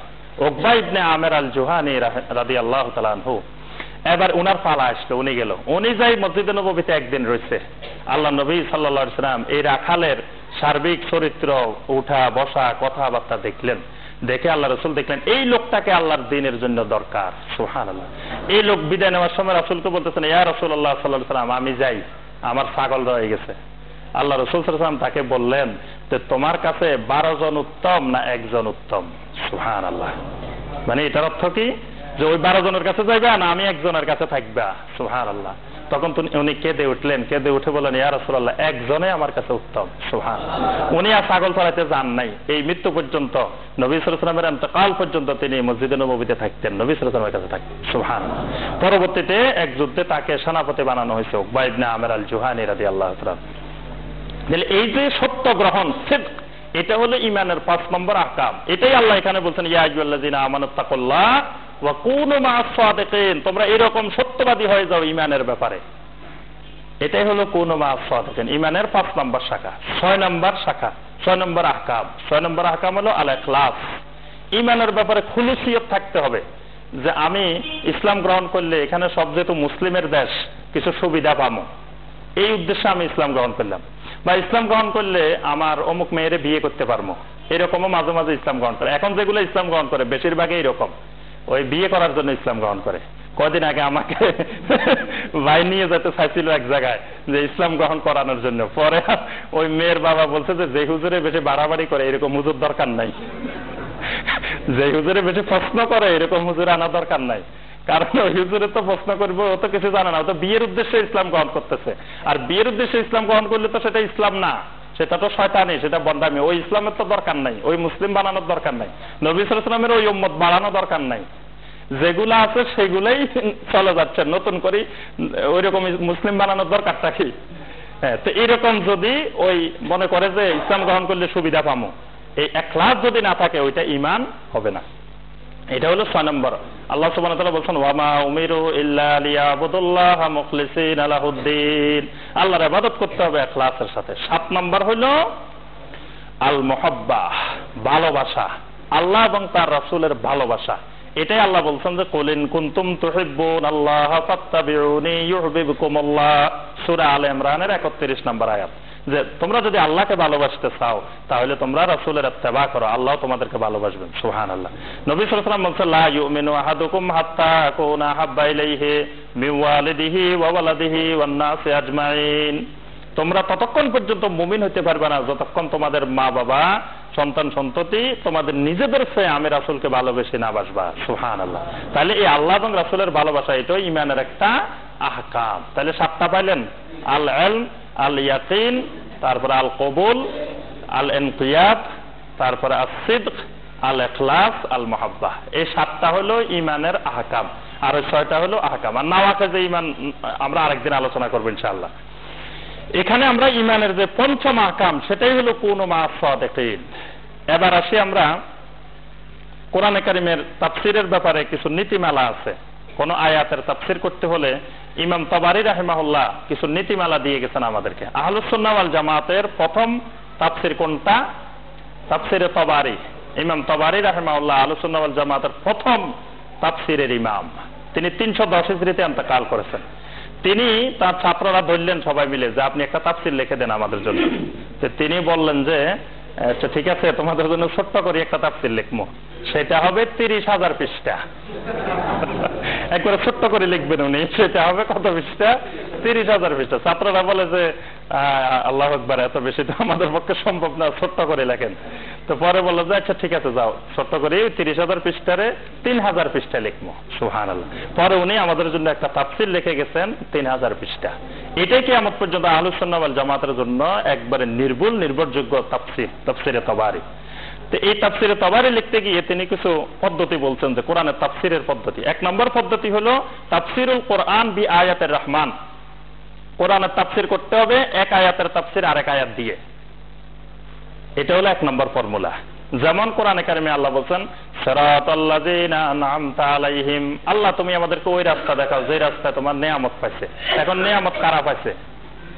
অন্য আয়াতে রাব্বুল আলামিন এটার ব্যাখ্যা দিবেন, ওয়া মান ইউতিল্লাহা ওয়ার রাসূলা ফাউলাইকা মাআল্লাযিনা আনআমাল্লাহু আলাইহিম মিনান নাবিয়্যিনা ওয়াস সিদ্দীকিনা ওয়াশ শুহাদাই ওয়াস সালিহিন ওয়া হাসুনা উলাইকা রাফিকা। আল্লাহ সুবহানাহু ওয়া তাআলা ব্যাখ্যা দিয়েছেন যে আল্লাহ নিয়ামতপ্রাপ্ত বান্দা হলো নাবিয়্যিন, সিদ্দীকিন, শুহাদা, সালিহিন। সুবহানাল্লাহ। এই ওই আয়াতের ব্যাখ্যা এই আয়াত। তারপরে আল্লাহ বললেন যে গায়রিল মাগদুবি আলাইহিম, গজবপ্রাপ্ত কারা? অন্য আয়াতে আল্লাহ সুবহানাহু ওয়া তাআলা ইহুদিদের ব্যাপারে বলছেন ওয়া দুরিবাত আলাইহিমুজ জিল্লাতু ওয়াল মাসকানা ওয়া বাউ বিগাদাবিম মিনাল্লাহ। ওই ইহুদিদের উপরে আল্লাহর গজব নাযিল হয়েছে। তাহলে মাগদুবি আলাইহিম ইহুদিরা। এবার দাল্লিন কারা?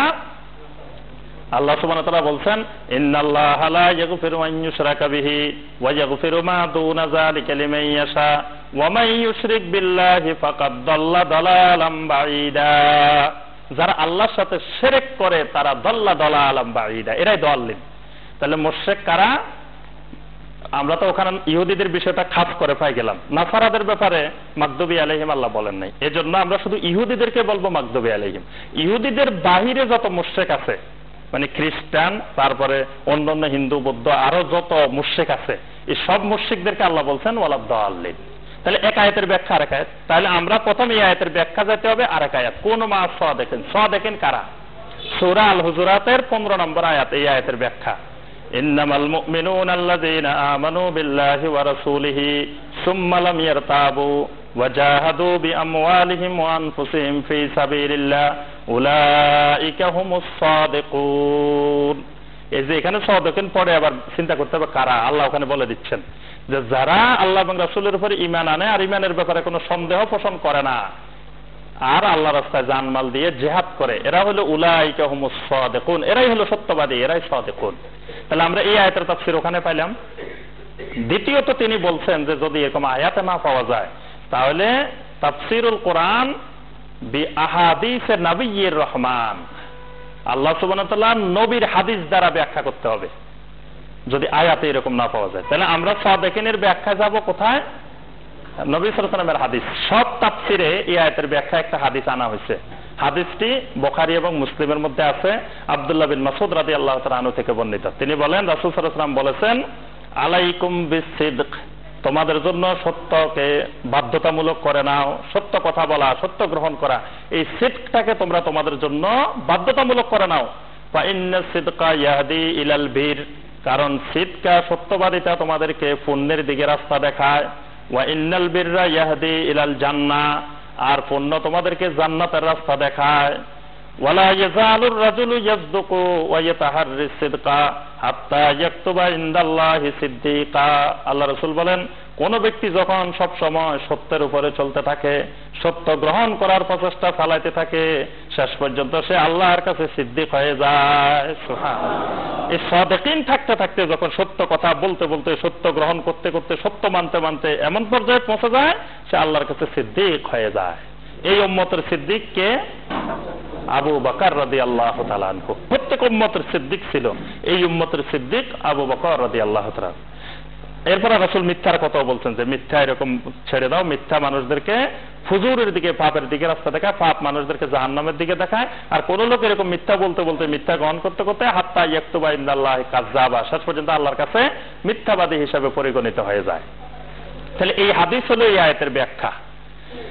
আর এখানে এরপরে ইমাম তাবারী রাহিমাহুল্লাহ বলছেন যদি হাদিসেও না পাওয়া যায় তাহলে কি করব? তাহলে নবী সাল্লাল্লাহু আলাইহি ওয়াসাল্লামের সাহাবীদের মধ্যে 2 জন সাহাবীর ব্যাপারে সবার ইজমা যে এই 2 জন হলো মুফাসসিরে কোরআন। কে কে? আব্দুল্লাহ ইবনে মাসউদ রাদিয়াল্লাহু তাআলা আনহু আর আব্দুল্লাহ বিন আব্বাস রাদিয়াল্লাহু তাআলা আনহু। এই দুইজন হলেন উম্মতের বড় তাফসীর কারক সাহাবায়ে কেরামের মধ্যে। এই দুইজনের কথা নেওয়া হবে। এই দুইজন কি ব্যাখ্যা দিচ্ছেন? কারণ আব্দুল্লাহ বিন আব্বাসের ব্যাপারে রাসূল দোয়া করছেন, আল্লাহুম্মা ফাক্কিহু ফিদ্দীন ওয়া আল্লিমহু তাবিল। আমরা ইনশাআল্লাহ দারসে হাদিসে আব্দুল্লাহ বিন আব্বাসের জীবনী আলোচনা করব। সেখানে আমরা দেখব যে আব্দুল্লাহ বিন আব্বাস কে, কেমন মানুষ ছিলেন। তো তার ব্যাপারে রাসূল দোয়া করছেন যে দ্বীনের ফিকহের জ্ঞান তাকে দাও আর কোরআনের ব্যাখ্যার জ্ঞান তাকে দাও। সুবহানাল্লাহ, নবী সাল্লাল্লাহু আলাইহি ওয়াসাল্লামের দোয়ার বরকত। এজন্য এই আব্দুল্লাহ বিন আব্বাস রাদিয়াল্লাহু তাআলা আনহুমাকে বলা হয় রাইসুল মুফাসসিরিন। আচ্ছা, এই দুইজনের কথাও পাওয়া গেল না, তারপরে কি করব? কোরআনের তাফসীরের ব্যাপারে ইমাম তাবারী রাহিমাহুল্লাহ বলেন আব্দুল্লাহ বিন আব্বাসের একজাক ছাত্র আছে। তারা কারা? কাতাদা, মুজাহিদ, সুদ্দি, মুকাতিল, সাইদ ইবনে জুবায়ের, সাইদ ইবনে মুসাইয়াব, এরকম সুফিয়ান আস-সাউরি, এগুলা হলো আব্দুল্লাহ বিন আব্বাসের হাতে গড়া ছাত্র, তাবেঈনদের মধ্য থেকে এরা ছাত্র। তাহলে এরা কি বলছে কোরআনে কারীমের এই আয়াত, এদের কথা নিতে হবে।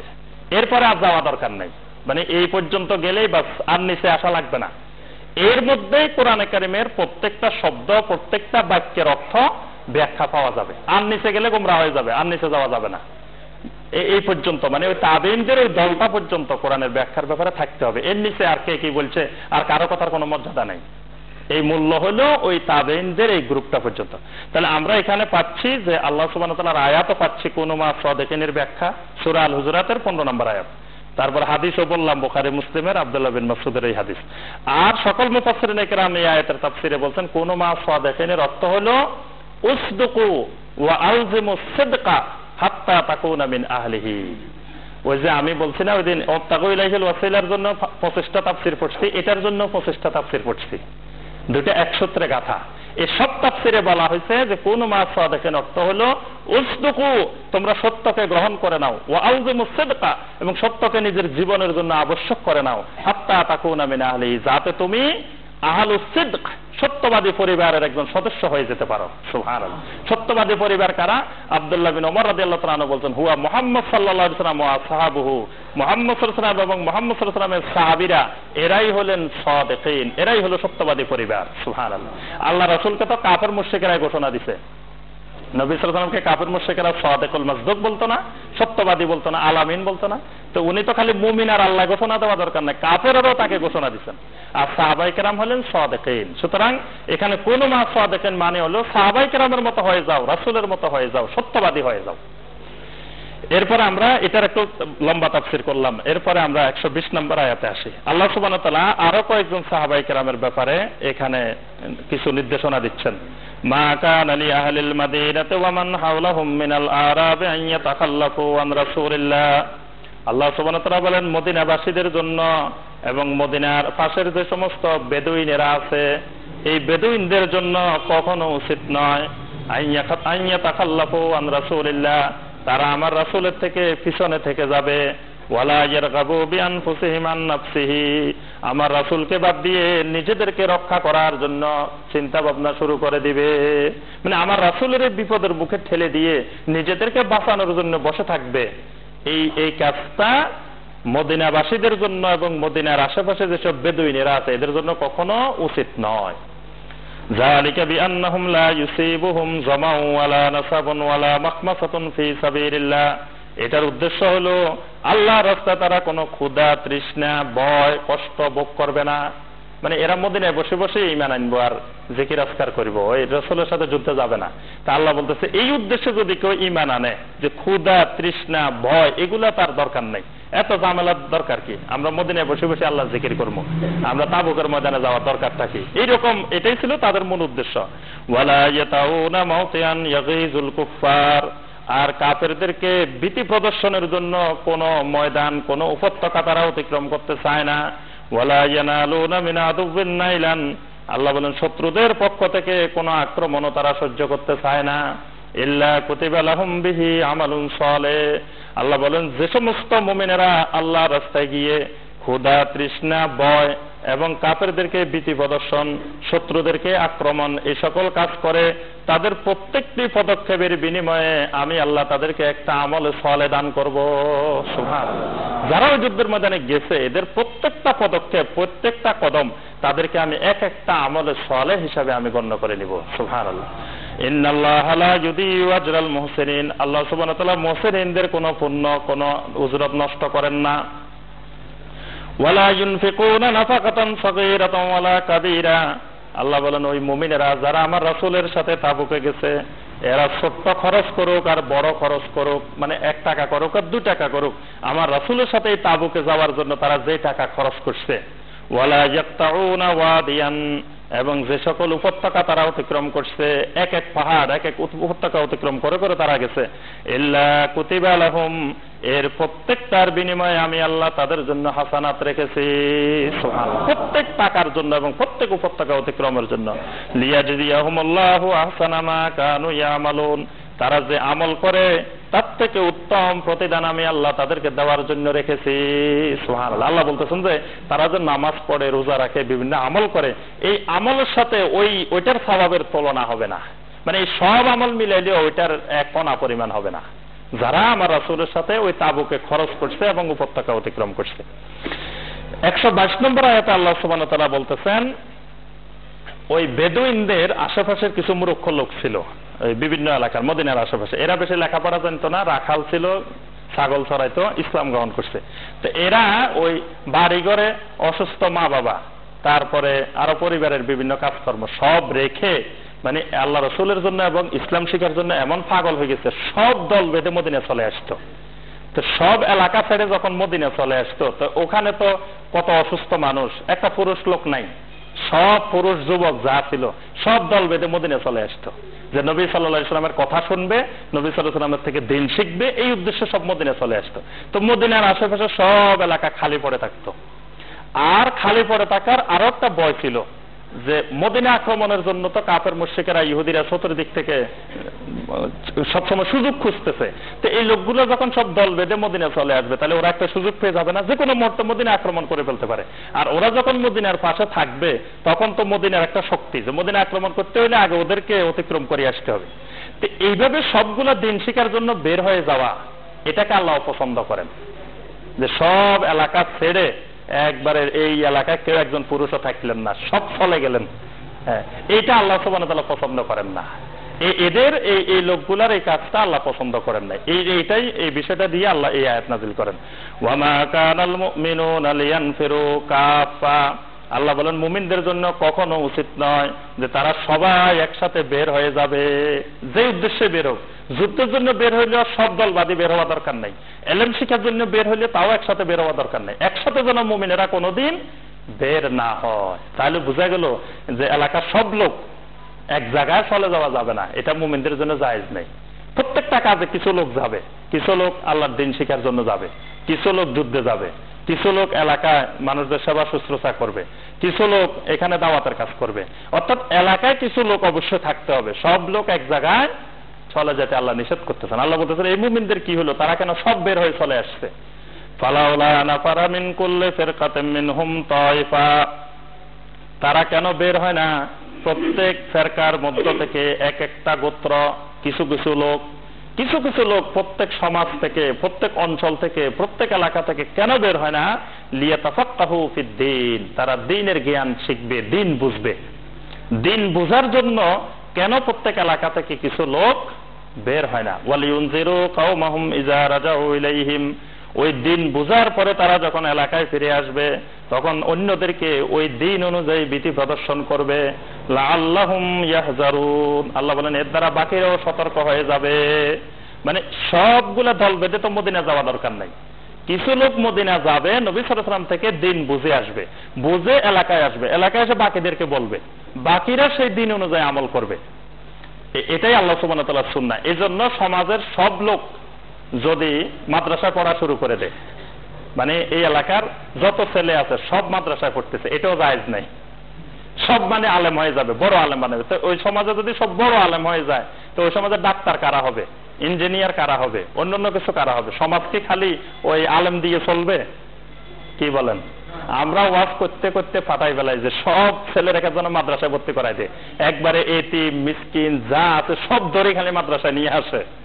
তো এই সবগুলোর আলেম বানানো এটা জরুরি না। এই আয়াতের মাধ্যমে সমস্ত উলামায়ে কেরাম, মুফাসসিরিনে কেরাম বলছেন যে সমাজের সব লোক বড় আলেম হওয়া দরকার নাই, কয়েকজন শুধু বড় আলেম হবে।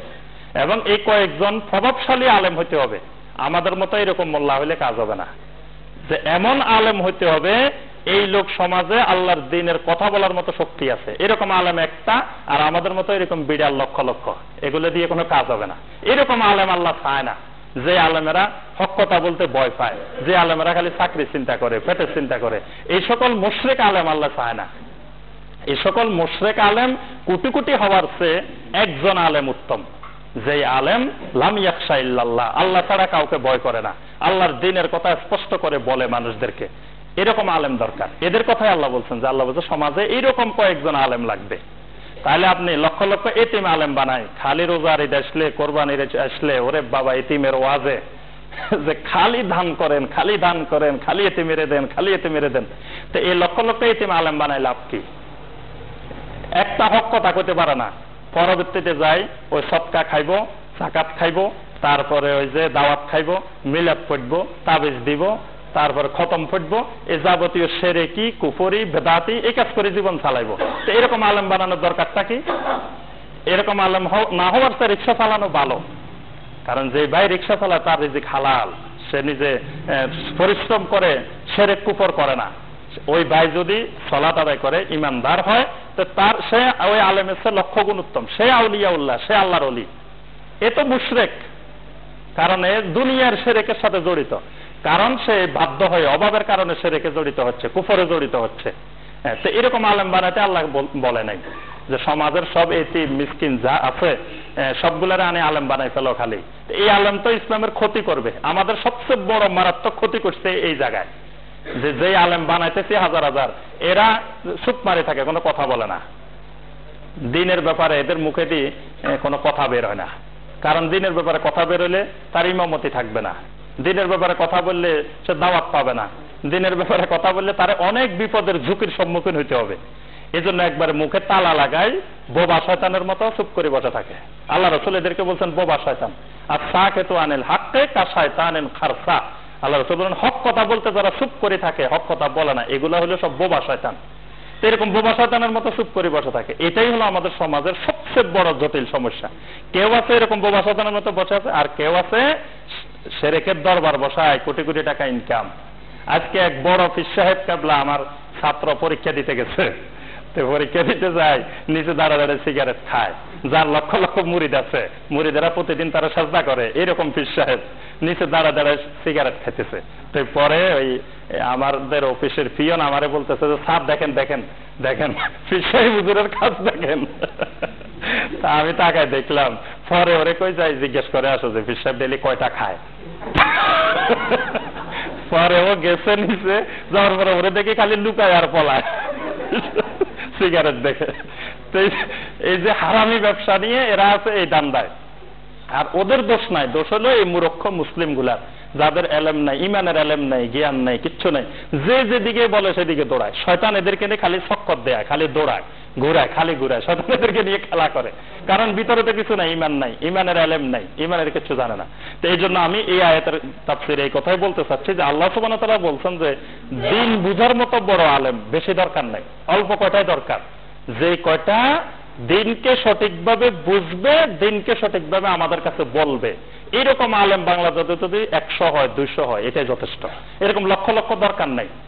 যাকাত খাওয়ার, সদকা খাওয়ার, পিতরা খাওয়ার এই জাতীয় আলেম লক্ষ লক্ষ দরকার নেই, 10টা দরকার, 20টা দরকার। তাহলে এই দেশের চেহারা অনেক আগে পরিবর্তন হয়ে যেত এরকম আলেম হইলে।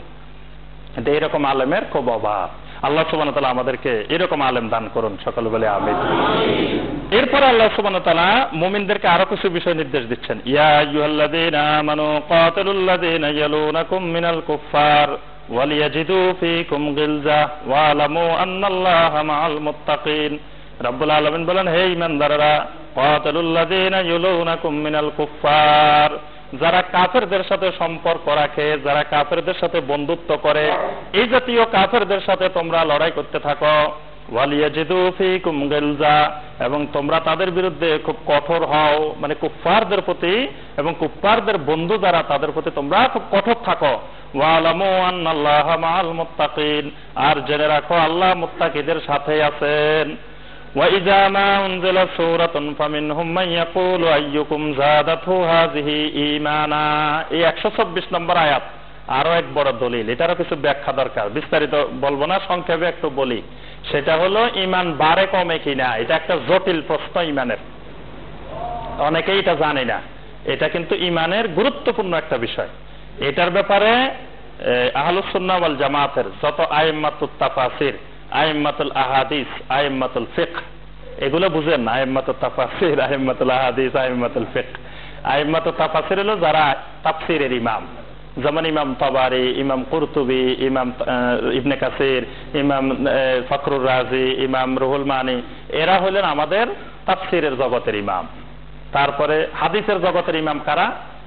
ইমাম বুখারী রাহিমাহুল্লাহ, ইমাম মুসলিম, ইমাম তিরমিজি, ইমাম নাসাই, ইমাম আবু দাউদ, ইমাম ইবনে মাজাহ, ইমাম আহমদ বিন হাম্বল, ইমাম বাইহাকি, এরা হলেন আমাদের আইম্মাতুল হাদিস, হাদিসের জগতের ইমাম। ফিকহের জগতের ইমাম কারা?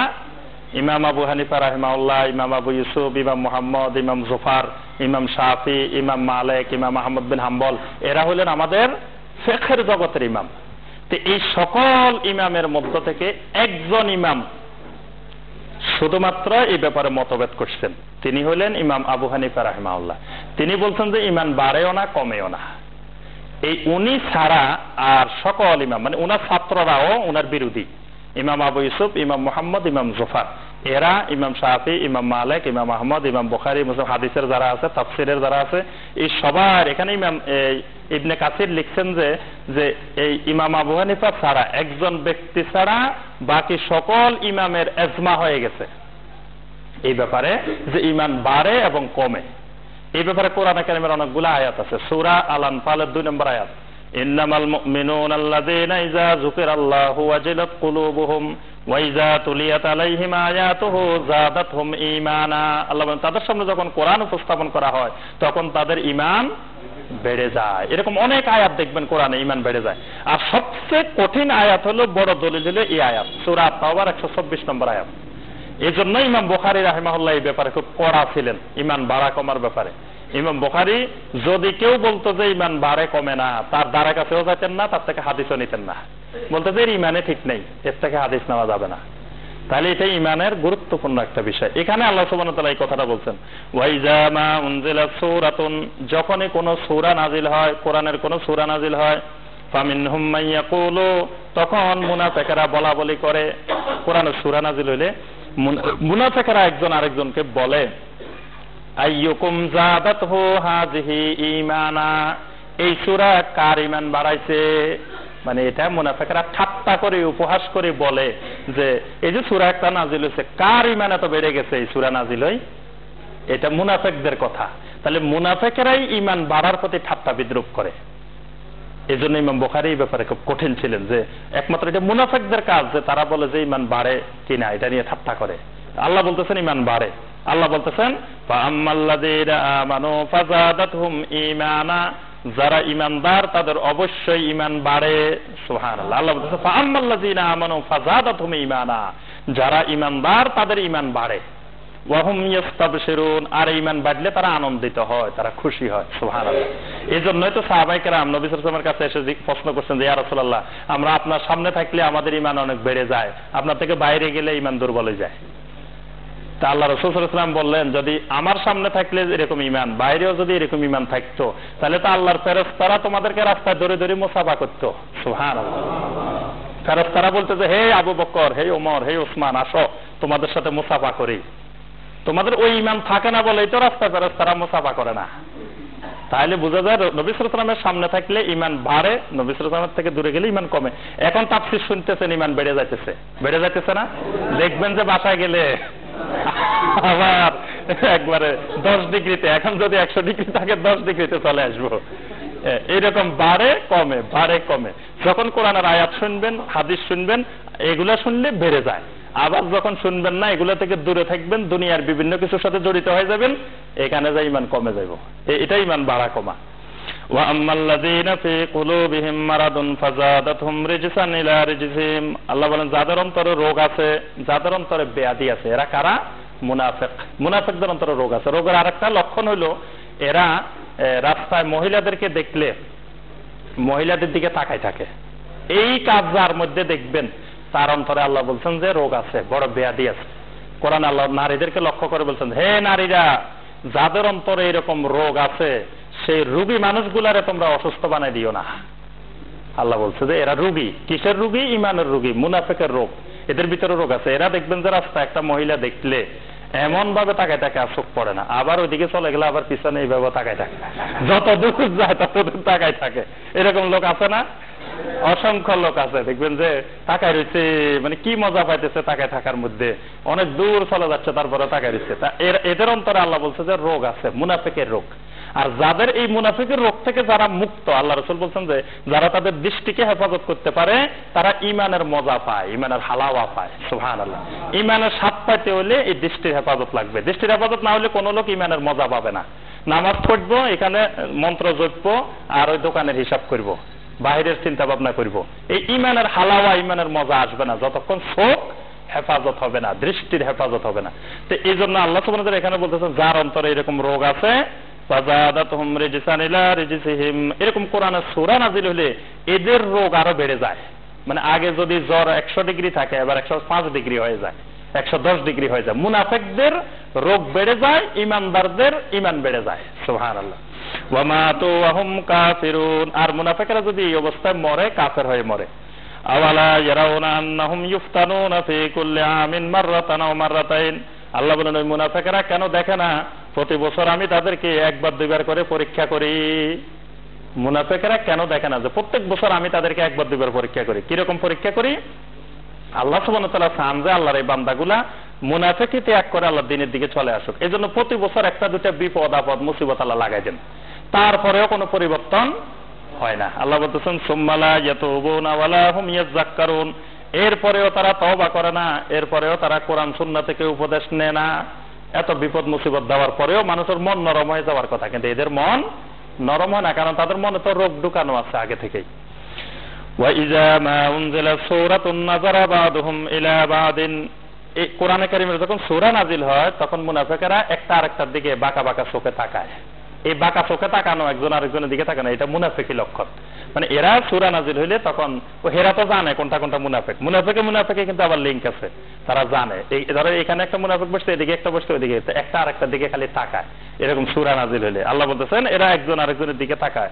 হাল ইয়ারাকুম মিন আহাদিন, আর বলে যে এই যে আমরা যে এখানে বসে আছি কেউ দেখে গেল নাকি? মানে একটা আরেকটা দিকে কে কে দেখলো আমারে, যে সূরা নাজিল হচ্ছে এই যে এখানে কে কে দেখে গেল, এরকম একজন আরেকজনের দিকে তাকায়, দেখে যে ওখান দিয়ে অমুক্ত আছে অমুক্ত আছে, এরকম দেখে। আল্লাহ বলতেছেন এরা চিন্তা করতে থাকে যে এদেরকে কেউ দেখে গেল নাকি। সম্মান সারাফু, এরপরে সবগুলা এই নেফাকে নিয়ে এখান থেকে চলে যায়। সারাফাল্লাহু কুলুবাহুম, আল্লাহ বলেন তারা যেমন চলে যায় আল্লাহ তাদের অন্তরকেও পরিবর্তন করে দেন। বিআন্নাহুম কাওমুন লা ইয়াফকাহুন, যাতে তারা এই অবুঝ কাওম হয়ে যায়। মানে এরা এই কোরআন থেকে কোনো বুঝ নিতে পারে না, এরকম অবুঝ থেকে ওইখান থেকে ফিরে যায় মুনাফিকরা। এই জন্য নবী সাল্লাল্লাহু আলাইহি ওয়াসাল্লাম সবসময় আল্লাহর কাছে দোয়া করতেন, আল্লাহুম্মা মুসাব্বিতাল কুলুব সাব্বিত কুলুবি আলা তাআতিক, আল্লাহুম্মা মুকাল্লিবাল কুলুব আল্লাহুম্মা মুসাররিফাল কুলুব সাব্বিত কুলুবি ইলা তাআতিক ওয়া সাররিফ কুলুবি ইলা দীনিক। নবী সাল্লাল্লাহু আলাইহি ওয়াসাল্লাম সবসময় দোয়া করতেন, হে আল্লাহ তুমি কলবের পরিবর্তনকারী, মুকাল্লিবাল কুলুব তুমি মুসাব্বিতাল কুলুব, তারপর তুমি মুসাররিফাল কুলুব, আল্লাহ তুমি আমার কলবকে দ্বীনের দিকে ফিরাই দাও, আমার কলবকে তোমার আনুগত্যের দিকে ফিরাই দাও। এই দোয়া সবসময় করতে হবে আল্লাহর কাছে, না হয় আল্লাহ সুবহানাহু ওয়া তাআলা বলছে সারাফাল্লাহু কুলুবাহুম, মুনাফিকের কলবের যেমন আল্লাহ সুবহানাহু ওয়া তাআলা আরেক দিকে ফিরাই দেয়, আমার আপনার কলব যদি অন্য দিকে ফিরাই দেয় তাহলে শেষ, আর হেদায়েত পাওয়া যাবে না। এই জন্য আল্লাহর কাছে সবসময় বলতে হবে, আল্লাহ তুমি আমার কলবকে দ্বীনের দিকে ফিরাই দাও, তোমার আনুগত্যের দিকে ফিরাই দাও। লাকাদ জাআকুম রাসূলুম মিন আনফুসিকুম আজিজুন আলাইহি মা আনিতুম হারিসুন আলাইকুম বিল মুমিনিনা রাউফুর রহিম। এবার আল্লাহ সুবহানাহু ওয়া তাআলা রাসূলের প্রশংসায় বলতেছেন, আমি তোমাদেরকে এমন এক রাসূল দিছি যে রাসূল দুনিয়ার আর কারোরে দেই নাই। সুবহানাল্লাহ, তোমাদেরকে এরকম একজন রাসূল দিছি। লাকাদ জাআকুম রাসূলুম মিন আনফুসিকুম, তোমাদের ভিতর থেকে তোমাদের কাছে একজন রাসূল এসেছে। সেই রাসূল কে? মুহাম্মদ রাসূলুল্লাহ সাল্লাল্লাহু আলাইহি ওয়াসাল্লাম। আজিজুন আলাইহি মা আনিতুম, তোমরা যদি কোনো কিছুতে কষ্ট পাও তো তোমাদের চেয়ে আমার ওই রাসূল বেশি কষ্ট পায়। সুবহানাল্লাহ। তোমাদেরকে যুদ্ধের ময়দানে লই যাই, মারি ফেলবে, শহীদ করে দিবে, এটা আমার রাসূলের উদ্দেশ্য না। তোমরা কোনো কিছুতে কষ্ট পাও, এটা আমার রাসূল কখনো চায় না। আমার রাসূল চায় যে তোমরা যাতে কষ্ট না পাও, নিরাপদ থাকো, এটাই আমার রাসূল চায়। হারিসুন আলাইকুম, আর আমার রাসূল হারিসুন আলাইকুম, তোমরা যাতে দিন পেয়ে যাও, হেদায়েত পেয়ে যাও, সারা দুনিয়ার মানুষ যাতে হেদায়েত পাওয়া যায়, এই ব্যাপারে আমার রাসূল খুবই আগ্রহী, খুবই লোভী। হারিস মানে লোভী। কিসের লোভ? যাতে দুনিয়ার সকল মানুষ ঈমান পেয়ে যায়, এই ব্যাপারে আমার রাসূল হারিসুন আলাইকুম বিল মুমিনিনা রাউফুর রহিম, আর মুমিনদের প্রতি রাউফুর রহিম। সুবহানাল্লাহ। রাউফুর রহিম আল্লাহর নাম, কিন্তু এখানে আল্লাহ সুবহানাহু ওয়া তাআলা রাসূলকেও বলছেন যে তিনিও রাউফুর রহিম।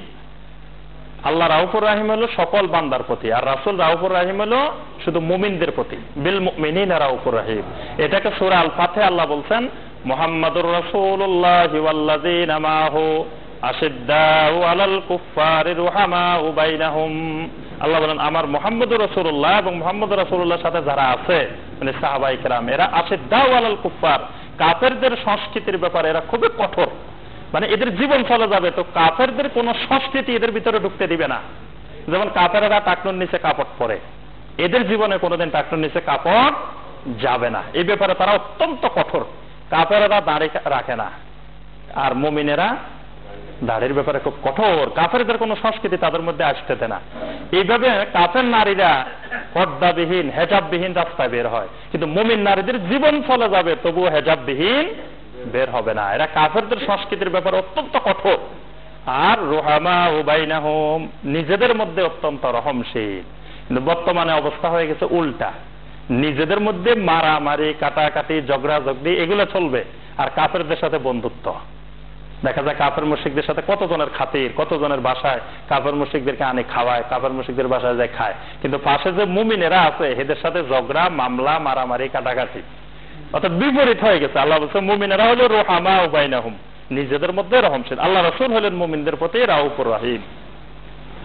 ফাইন তাওয়াল্লাউ ফাকুল হাসবিয়াল্লাহ, আল্লাহ সুবহানাহু ওয়া তাআলা রাসূলকে বলে দিচ্ছেন, রাসূল যদি সব মুমিনেরা আপনার থেকে দূরে সরে যায়, সবগুলো চলে গেল, কেউ নাই, আপনি একা, তাহলে কি আপনি দ্বীনের দাওয়াত বন্ধ করে দিবেন? আল্লাহ রাসূলকে বলতে, ফাইন তাওয়াল্লাউ, যদি দুনিয়ার সব মানুষ আপনার থেকে মুখ ফিরিয়ে নেয়, ফাকুল হাসবিয়াল্লাহ, আপনি বলে দেন হাসবি আল্লাহ, আমার জন্য আমার আল্লাহ যথেষ্ট। সুবহানাল্লাহ। আর কেউ দরকার নাই দুনিয়ার। এই জন্য ওই দ্বীনের দাওয়াত দিতে গেলে, দ্বীনের কথা বলতে গেলে কেউ আপনার কথা শুনে না, মানে না, এখানে নিরাশ হওয়ার দরকার নেই। আপনি বলবেন হাসবি আল্লাহ, আমার আল্লাহ যথেষ্ট। আমি যদি হকের উপরে থাকি, হকের কথা বলি, আমার আল্লাহ দেখতেছে না? এখানে আমার আল্লাহ যথেষ্ট। হাসবি আল্লাহ, লা ইলাহা ইল্লা হুয়া, এমন আল্লাহ যিনি ছাড়া কোনো আমার ইলাহ নাই। আলাইহি তাওয়াক্কালতু, আমি একমাত্র তাওয়াক্কুল করি ওই আল্লাহর উপরে। আরবের মুশরিকেরা আল্লাহর আদালতকে দুনিয়ার আদালতের মতো মনে করত, এটা আরেকটা শিরক। এটা আমরা আলোচনা করব শিরকের মধ্যে, যে আরবের মুশরিকেরা বলতো যে আল্লাহর আদালতও দুনিয়ার আদালতের মতো। দুনিয়ার আদালতে যেমন উকিল ব্যারিস্টার লাগে, আল্লাহর আদালতেও উকিল ব্যারিস্টার লাগবে। তো সুতরাং উকিল ব্যারিস্টার ধরতে হবে। উকিল ব্যারিস্টার না ধরলে আল্লাহর কাছে যাই কিভাবে বিচারের সময়? আমি তো যাই নিজে ওকালতি করতে পারবো না। আদালতে গেলে আপনার উকিল ব্যারিস্টার লাগবে না? তা আল্লাহর আদালতে কিয়ামতের দিন যে বিচার হইব, সেখানে যদি আপনার পক্ষে কোনো উকিল নিয়োগ না করেন, ব্যারিস্টার নিয়োগ না করেন, তো কে আপনার পক্ষে কথা বলবো? এটা আরবের মুশরিকেরা বারবার বলতো এই কথাটা। এই জন্য কোরআনে বারবার আল্লাহ বলছে যে ওয়াকাফা বিল্লাহি ওয়াকিলা। ওকিলটা কিন্তু আর বাংলা শব্দ, এইটা বাংলা পাই গেছেন কোরআনে। আল্লাহ বলছে ওয়াকাফা বিল্লাহি ওয়াকিলা, তোমার উকিল আল্লাহ যথেষ্ট। সুবহানাল্লাহ। কিয়ামতের ময়দানে আল্লাহর আদালতে কোনো উকিল ব্যারিস্টার লাগবে না। ওই আদালত আর এই আদালত দুই রকম আদালত। কারণ এই আদালতে উকিল ব্যারিস্টার লাগে কেন? লাগার কারণ হলো ওই যে যিনি বিচার করবেন তিনি তো দেখে না আমরা এখানে কি করছি না করছি, উনি কি দেখে? কিন্তু আল্লাহ সুবহানাহু ওয়া তাআলা তো ওইরকম বিচারক না, উনি সব দেখতেছেন আমরা কি করতেছি না করতেছি। তারপরে তিনি এমন বিচারক, তিনি লেখার ব্যবস্থা করে রাখছেন, খালি দেখতেছেন না, দেখতেছেন তো দেখতেছেন, আরো লেখারও ব্যবস্থা করা আছে, সাথে সাথে লিখে ফেলতেছেন। তো সুতরাং এই বিচারক আর ওই বিচারক কি এক নাকি? এই জন্য আল্লাহ কোরআনে বলছে আলাইসাল্লাহু বিআহকামিল হাকিমিন, আল্লাহ হলেন আহকামুল হাকিমিন। ওই বিচারক আর এই বিচারক এক বানাইও না।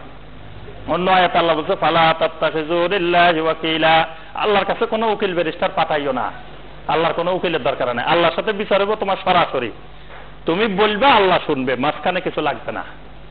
এটাই এখানে আল্লাহ বলছে আলাইহি তাওয়াক্কালতু, তুমি তাদেরকে বলে দাও আমি সেই আল্লাহর উপরে তাওয়াক্কুল করি, মানে আল্লাহ আমার ওয়াকিল।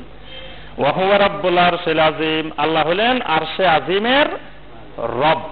আরশে আজিমের রব, আরশে আজিম কোথায় বলেন তো দেখি, আরশে আজিম কোথায়? জি আরশে আজিম, জি আরশের উপরে হলো জান্নাত, জান্নাতুল ফেরদাউস, সর্ব উপরে জান্নাতুল ফেরদাউস। জান্নাতুল ফেরদাউসের ছাদ হইল আল্লাহ সুবহানাহু ওয়া তাআলার আরশে আজিম, আল্লাহ সুবহানাহু ওয়া তাআলার আরশ। আল্লাহ কোথায় থাকেন? এই ঈমান পরিষ্কার করতে হবে। মুশরিকি আকীদা হলো আল্লাহ সব জায়গায় থাকে, আল্লাহ আকাশে বাতাসে পানিতে সব জায়গায় আছে। আবার কোটি কোটি পৃথিবীর মুমিন, কোটি কোটি আল্লাহ কোটি কোটি মুমিনের অন্তরে থাকে, এটাও মুশরিকি আকীদা, যে সব মুশরিক মুমিনের কলবে কলবে নাকি আল্লাহ থাকে। তা আল্লাহ কয় কোটি? পৃথিবীতে মুমিন কয় কোটি এখন বলেন তো দেখি? হ্যাঁ, নামে মুমিনও তো পৃথিবীতে 100 কোটির উপরে, 150 কোটির মতো আছে, যে এরা কাগজে কলমে মুমিন, এরা বলে যে আমরা মুমিন, আমরা মুসলিম। তা আল্লাহ কি 150 কোটি? যে প্রত্যেক মুমিনের অন্তরে যদি একজন একজন আল্লাহ ঢুকে, তো তাহলে 150 কোটি আল্লাহ, নাউজুবিল্লাহ। এই জন্য আল্লাহ একজন, আল্লাহ আরশে থাকেন। আল্লাহ সুবহানাহু ওয়া তাআলা মুমিনের কালবেও থাকেন না, আকাশে বাতাসে কোথাও থাকেন না, আল্লাহ সুবহানাহু ওয়া তাআলা আরশে থাকেন। তবে আল্লাহ সুবহানাহু ওয়া তাআলার দৃষ্টি, আল্লাহর ক্ষমতা, আল্লাহর এলেম সর্বত্র বিরাজমান। কেউ যদি বলে যে আল্লাহর হুকুম ছাড়া একটা গাছের পাতাও নড়ে না, এই লোক উলাইকা হুমুল কাফিরুনা হাক্কা, অরিজিনাল কাফের, আসল কাফের। কেউ যদি বলে যে আল্লাহর হুকুম ছাড়া কিছু নড়ে না, আল্লাহর হুকুম ছাড়া কিছু হয় না, এটা কুফরি কথা। আল্লাহর হুকুম ছাড়া কিছু হয় না এই কথা আল্লাহ কোরআনে বলে নাই। আল্লাহর এলেম ছাড়া কিছু হয় না। আল্লাহ কোরআন বলছে ওয়ামা তাসকুতু মিন ওয়ারাকাতিন ইল্লা ইয়ালামুহা, গাছের একটা পাতাও পৃথিবীতে ঝরে পড়ে না যেটার এলেম আল্লাহর নাই। সুবহানাল্লাহ। তাহলে আল্লাহর এলেম ওয়াকাদ আহাতা বিকুল্লি শাইইন ইলমা, আল্লাহ বলছে আমার এলেম সবকিছুকে বেষ্টন করে আছে। সুবহানাল্লাহ। আল্লাহর এলেম, ওই এটার মূল ঘটনা হয়েছে আমরা ওই যে ঈমানের যে 6টা আরকান না, এটার যে 6 নম্বর আরকান যে ঈমানে বিল কদর, তাকদীরের ঈমানে বুঝি নাই আমরা। তাকদীরের ঈমানের ব্যাপারে আমরা শিরকি কুফরি আকীদা পোষণ করি, এই জন্য গন্ডগোলটা হচ্ছে। তাকদীরের ঈমান আনতে হলে 4টা ঈমান আনতে হয়। সেখানে একটা হলো ইলমুল্লাহ, একটা হলো কিতাবাত, একটা হলো মাশিয়াত, আর একটা হলো খালক। এই 4টার ঈমান না হলে তাকদীরের ঈমান হবে না। তো এগুলা তো বুঝি না, এগুলার ব্যাখ্যা করতে হলে অনেক সময়ের দরকার। তো এখানে আমরা এই সূরা তাওবা এখানে শেষ, এরপরে আমাদের তাফসীর হবে সূরা আলে ইমরান। কোরআনে কারীমের কয় নাম্বার সূরা? 3 নাম্বার সূরা, সূরা আলে ইমরান। ইমরানটা কে বলেন তো দেখি? ইমরান, হ্যাঁ, মরিয়ম আলাইহিস সালামের আব্বা, তিনি হলেন ইমরান। ইমরান নবী ছিলেন না, একজন মুত্তাকিন, মুহসিনিন, দিনদার মানুষ ছিলেন ইমরান আলাইহিস সালাম। তিনি তার বংশে আল্লাহ সুবহানাহু ওয়া তাআলা ঈসা আলাইহিস সালামকে পাঠাইছেন। ঈসা আলাইহিস সালাম তার নাতি। আবার তার বারা হইল, বারা পর্যন্ত বাইরা, মানে 2 বোন বিয়ে করছে। এক বোন বিয়ে করছে ইমরান, আর এক বোন বিয়ে করছে কে? জাকারিয়া আলাইহিস সালাম, আল্লাহর এক নবী। তাহলে তিনি নবীর বাইরা জাকারিয়া। আবার ওই জাকারিয়া আলাইহিস সালামের ছেলে হইল ইয়াহইয়া আলাইহিস সালাম। তাহলে এখানে এদের পরিবারের নবী কয়জন হইল? 3 জন নবী। একজন জাকারিয়া আলাইহিস সালাম, ইয়াহইয়া আলাইহিস সালাম, ঈসা আলাইহিস সালাম। এই 3 জন হলো এই পরিবারের নবী। মরিয়ম নবী না, ইমরানও নবী না। কিন্তু ইমরানকে আল্লাহ সুবহানাহু ওয়া তাআলা অনেক পছন্দ করেন, ভালোবাসেন। সুবহানাল্লাহ। মুত্তাকিন, মুহসিনিন মানুষ ছিলেন, দিনদার মানুষ ছিলেন। এখানে এই সূরার ভিতরে আল্লাহ সুবহানাহু ওয়া তাআলা আলে ইমরান, আল্লাহ বলছেন যে ইন্নাল্লাহ আসতাফা আদামা ওয়া নূহা ওয়া আলা ইব্রাহিম ওয়া আলা ইমরান আলাল আলামিন, যে আল্লাহ সুবহানাহু ওয়া তাআলা আদম, নূহ, আলে ইব্রাহিম এবং আলে ইমরান এদেরকে আল্লাহ সমগ্র বিশ্ববাসীর উপরে মনোনীত করছেন। সুবহানাল্লাহ। এই জন্য ওই আলে ইমরান থেকে আল্লাহ সুবহানাহু ওয়া তাআলা এই সূরার নাম করছেন আলে ইমরান। আলে ইমরান মানে ইমরানের বংশধর, ইমরানের পরিবারবর্গ। যেমন আমরা আল্লাহুম্মা সাল্লি আলা মুহাম্মাদ ওয়া আলা আলে মুহাম্মদ, আলে মুহাম্মদ যেমন আলে ইমরান। এটা আরবে আহাল এবং আল, আরবি ভাষায় দুইটাই অর্থ হলো পরিবার, বংশ। কিন্তু সম্ভ্রান্ত হইলে ব্যবহার করা হয় আল, আর সাধারণ হইলে ব্যবহার করা হয় আহাল। আহাল আর আল। যেমন কাফের মুশরিকদের ক্ষেত্রেও সম্মানিত হলে আল ব্যবহার করা। আলে ফেরাউন, কোরআনে আছে আলে ফেরাউন। ফেরাউন যদিও কাফের কিন্তু সম্ভ্রান্ত বংশ, এই জন্য তার ক্ষেত্রেও আলে ফেরাউন ব্যবহার করা হয়েছে। তো এখানে ইমরানের বংশকে, ইমরানের পরিবারকে আল ইমরান বলা হয়েছে। এই সূরার মধ্যে মূলত 3টি বিষয়ের ঘটনা বিস্তারিত আল্লাহ সুবহানাহু ওয়া তাআলা আলোচনা করেছেন। আমরা আজকে শুধু ভূমিকা আলোচনা করি, এরপর ইনশাআল্লাহ আমরা আগামী তাফসীর থেকে আলোচনা হবে। এখানে 3টা বিষয়ের আলোচনা এই সূরা আছে। এই সূরার মধ্যে 200টা আয়াত আছে, অনেক লম্বা সূরা, 200 আয়াতের সূরা, মাদানী সূরা। এই সূরার মধ্যে 3টি ঘটনা, একটা হলো বদরের যুদ্ধের ঘটনা আল্লাহ সুবহানাহু ওয়া তাআলা এখানে বিস্তারিত আলোচনা করছেন, আরেকটা হলো উহুদের যুদ্ধের ঘটনা, এটাও আলোচনা করছেন, আরেকটা হলো নবম হিজরিতে নাজরানের প্রতিনিধি দল খ্রিস্টানেরা নবী সাল্লাল্লাহু আলাইহি ওয়াসাল্লামের কাছে এসেছিলেন। এই জন্য এই সূরার মধ্যে খ্রিস্টানদের বিশাল আলোচনা আছে। এই সূরার মধ্যে ঈসা আলাইহিস সালামের ব্যাপারে অনেক আলোচনা আছে এই সূরার মধ্যে, যেহেতু নাজরানের খ্রিস্টানেরা নবম হিজরিতে নবী সাল্লাল্লাহু আলাইহি ওয়াসাল্লামের কাছে এসেছিল এবং নবী সাল্লাল্লাহু আলাইহি ওয়াসাল্লাম তাদেরকে দাওয়াত দিয়েছিলেন, তখন অনেকগুলো আয়াত নাযিল হয়েছে। এই 3টা বিষয় এই সূরা আলে ইমরানে আলোচনা আসছে। এখানে কয়েকটা বিষয় আমাদেরকে জানা দরকার এই সূরা বুঝতে হলে। আগে প্রথম বোঝা দরকার যে নবী সাল্লাল্লাহু আলাইহি ওয়াসাল্লাম মদিনা যাওয়ার পরে সেখানে কারা কারা বসবাস করত মদিনায়। সেখানে মক্কার পরিবেশ আর মদিনার পরিবেশ দুটো ভিন্ন রকম ছিল। মক্কায় ছিল মুশরিকেরা আর মদিনায় ছিল ইহুদিরা। মদিনায় বড় বড় 3টা ইহুদি গোত্র ছিল, বনু নজির, তারপরে বনু কুরাইজা, বনু কাইনুকা। এই 3টা বড় বড় গোত্র ছিল এবং এই 3টার মধ্যে অনেক বড় বড় আলেম, দরবেশ, পীর মাশায়েখ ছিল। এই বনু কুরাইজা, তারপরে বনু নজির, বনু কাইনুকা, এদের বিশাল প্রভাব ছিল মদিনাতে। নবী সাল্লাল্লাহু আলাইহি ওয়াসাল্লাম সেখানে গিয়ে এদের সাথে প্রথম চুক্তি করছিলেন। চুক্তি করে নবী সাল্লাল্লাহু আলাইহি ওয়াসাল্লাম মদিনার সনদ নাম শুনছেন না?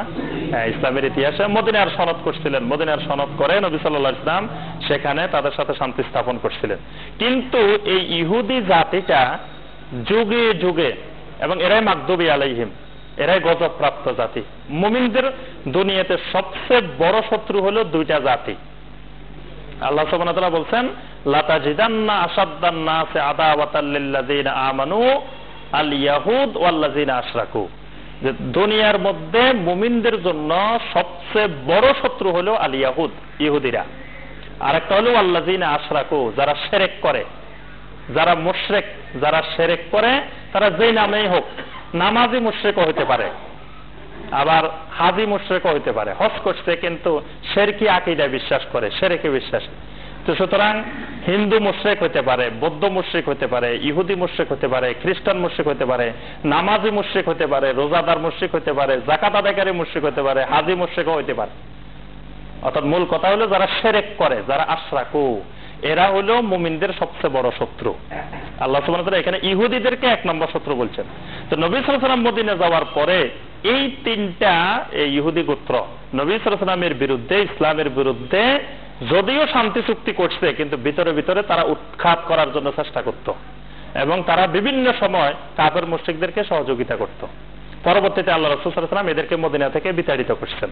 প্রথমে বনু কাইনুকাকে, তারপরে বনু নজিরকে, তারপরে লাস্টে আহজাবের যুদ্ধের পরে বনু কুরাইজাকে। এই 3 গোত্র থেকে মদিনা থেকে পরবর্তীতে বহিষ্কার করা হয়েছে। এদের এই ষড়যন্ত্রের বিষয়গুলো আল্লাহ সুবহানাহু ওয়া তাআলা এই সূরায় উল্লেখ করেছেন। আরেকটা হলো মদিনাতে যাওয়ার পরে মক্কায় কোনো মুনাফিক ছিল না। মদিনা যাওয়ার পরে মুনাফিকদের আনাগোনা বেড়ে গেছে। মক্কায় একটা মুনাফিকও ছিল না, কারণ মক্কায় যেই লোকটাই ইসলাম গ্রহণ করবে, ইসলাম গ্রহণ করায় মানে হলো পিঠের উপরে সালা বান্ধি নেওয়া, পিঠের উপরে বস্তা বান্ধি নেওয়া। মানে ইসলাম গ্রহণের ঘোষণা দিতেই দেরি, মায়ের আসতে দেরি নেই। তাহলে কোন মুনাফিকের এত মজা যে ইসলাম গ্রহণের কথা বলি বাইর খাওয়া। এই জন্য মক্কাতে কোনো মুনাফিক ছিল না, একজন মুনাফিক ছিল না। মক্কায় যারা ইসলাম গ্রহণ করছেন, মুহাজির যারা, এরা খালেস নির্ভেজাল ইমানদার, নির্ভেজাল মুমিন। মক্কায় কোনো মুনাফিকের আবির। কিন্তু মদিনা যাওয়ার পরে নবী সাল্লাল্লাহু আলাইহি ওয়াসাল্লাম যখন একটা শান্তি স্থাপন করলেন, একটা রাষ্ট্র করলেন, এবার দেখা গেল যে এখানে ইসলাম গ্রহণ করলে কিছু সুবিধা আছে, কারণ মুসলিমদের আধিপত্য, মুসলিমদের নেতৃত্ব, মুসলিমদের সবকিছু, এখানে ইসলাম গ্রহণ করলে কিছু সুযোগ সুবিধা পাওয়া যাবে। তখনই দলে দলে মুনাফিক ইসলাম গ্রহণ করা শুরু করছে। এদের মধ্যে আব্দুল্লাহ ইবনে উবাই। এবং উহুদের যুদ্ধে প্রথম দেখা গেছে যে মুমিনদের মধ্যে কত সাপ লুকায়িত আছে মুমিনদের পকেটে। নবী সাল্লাল্লাহু আলাইহি ওয়াসাল্লামের পাশে বসে থাকতো, নবী সাল্লাল্লাহু আলাইহি ওয়াসাল্লাম কল্পনাই করতে পারতেন না এই লোকগুলা মুনাফিক। কিন্তু এদের আসল চরিত্র দেখা গেছে কোথায়? উহুদের যুদ্ধে। আব্দুল্লাহ ইবনে উবাই 1000 সৈন্য থেকে 300 সৈন্য লয়ে পালাই গেছে।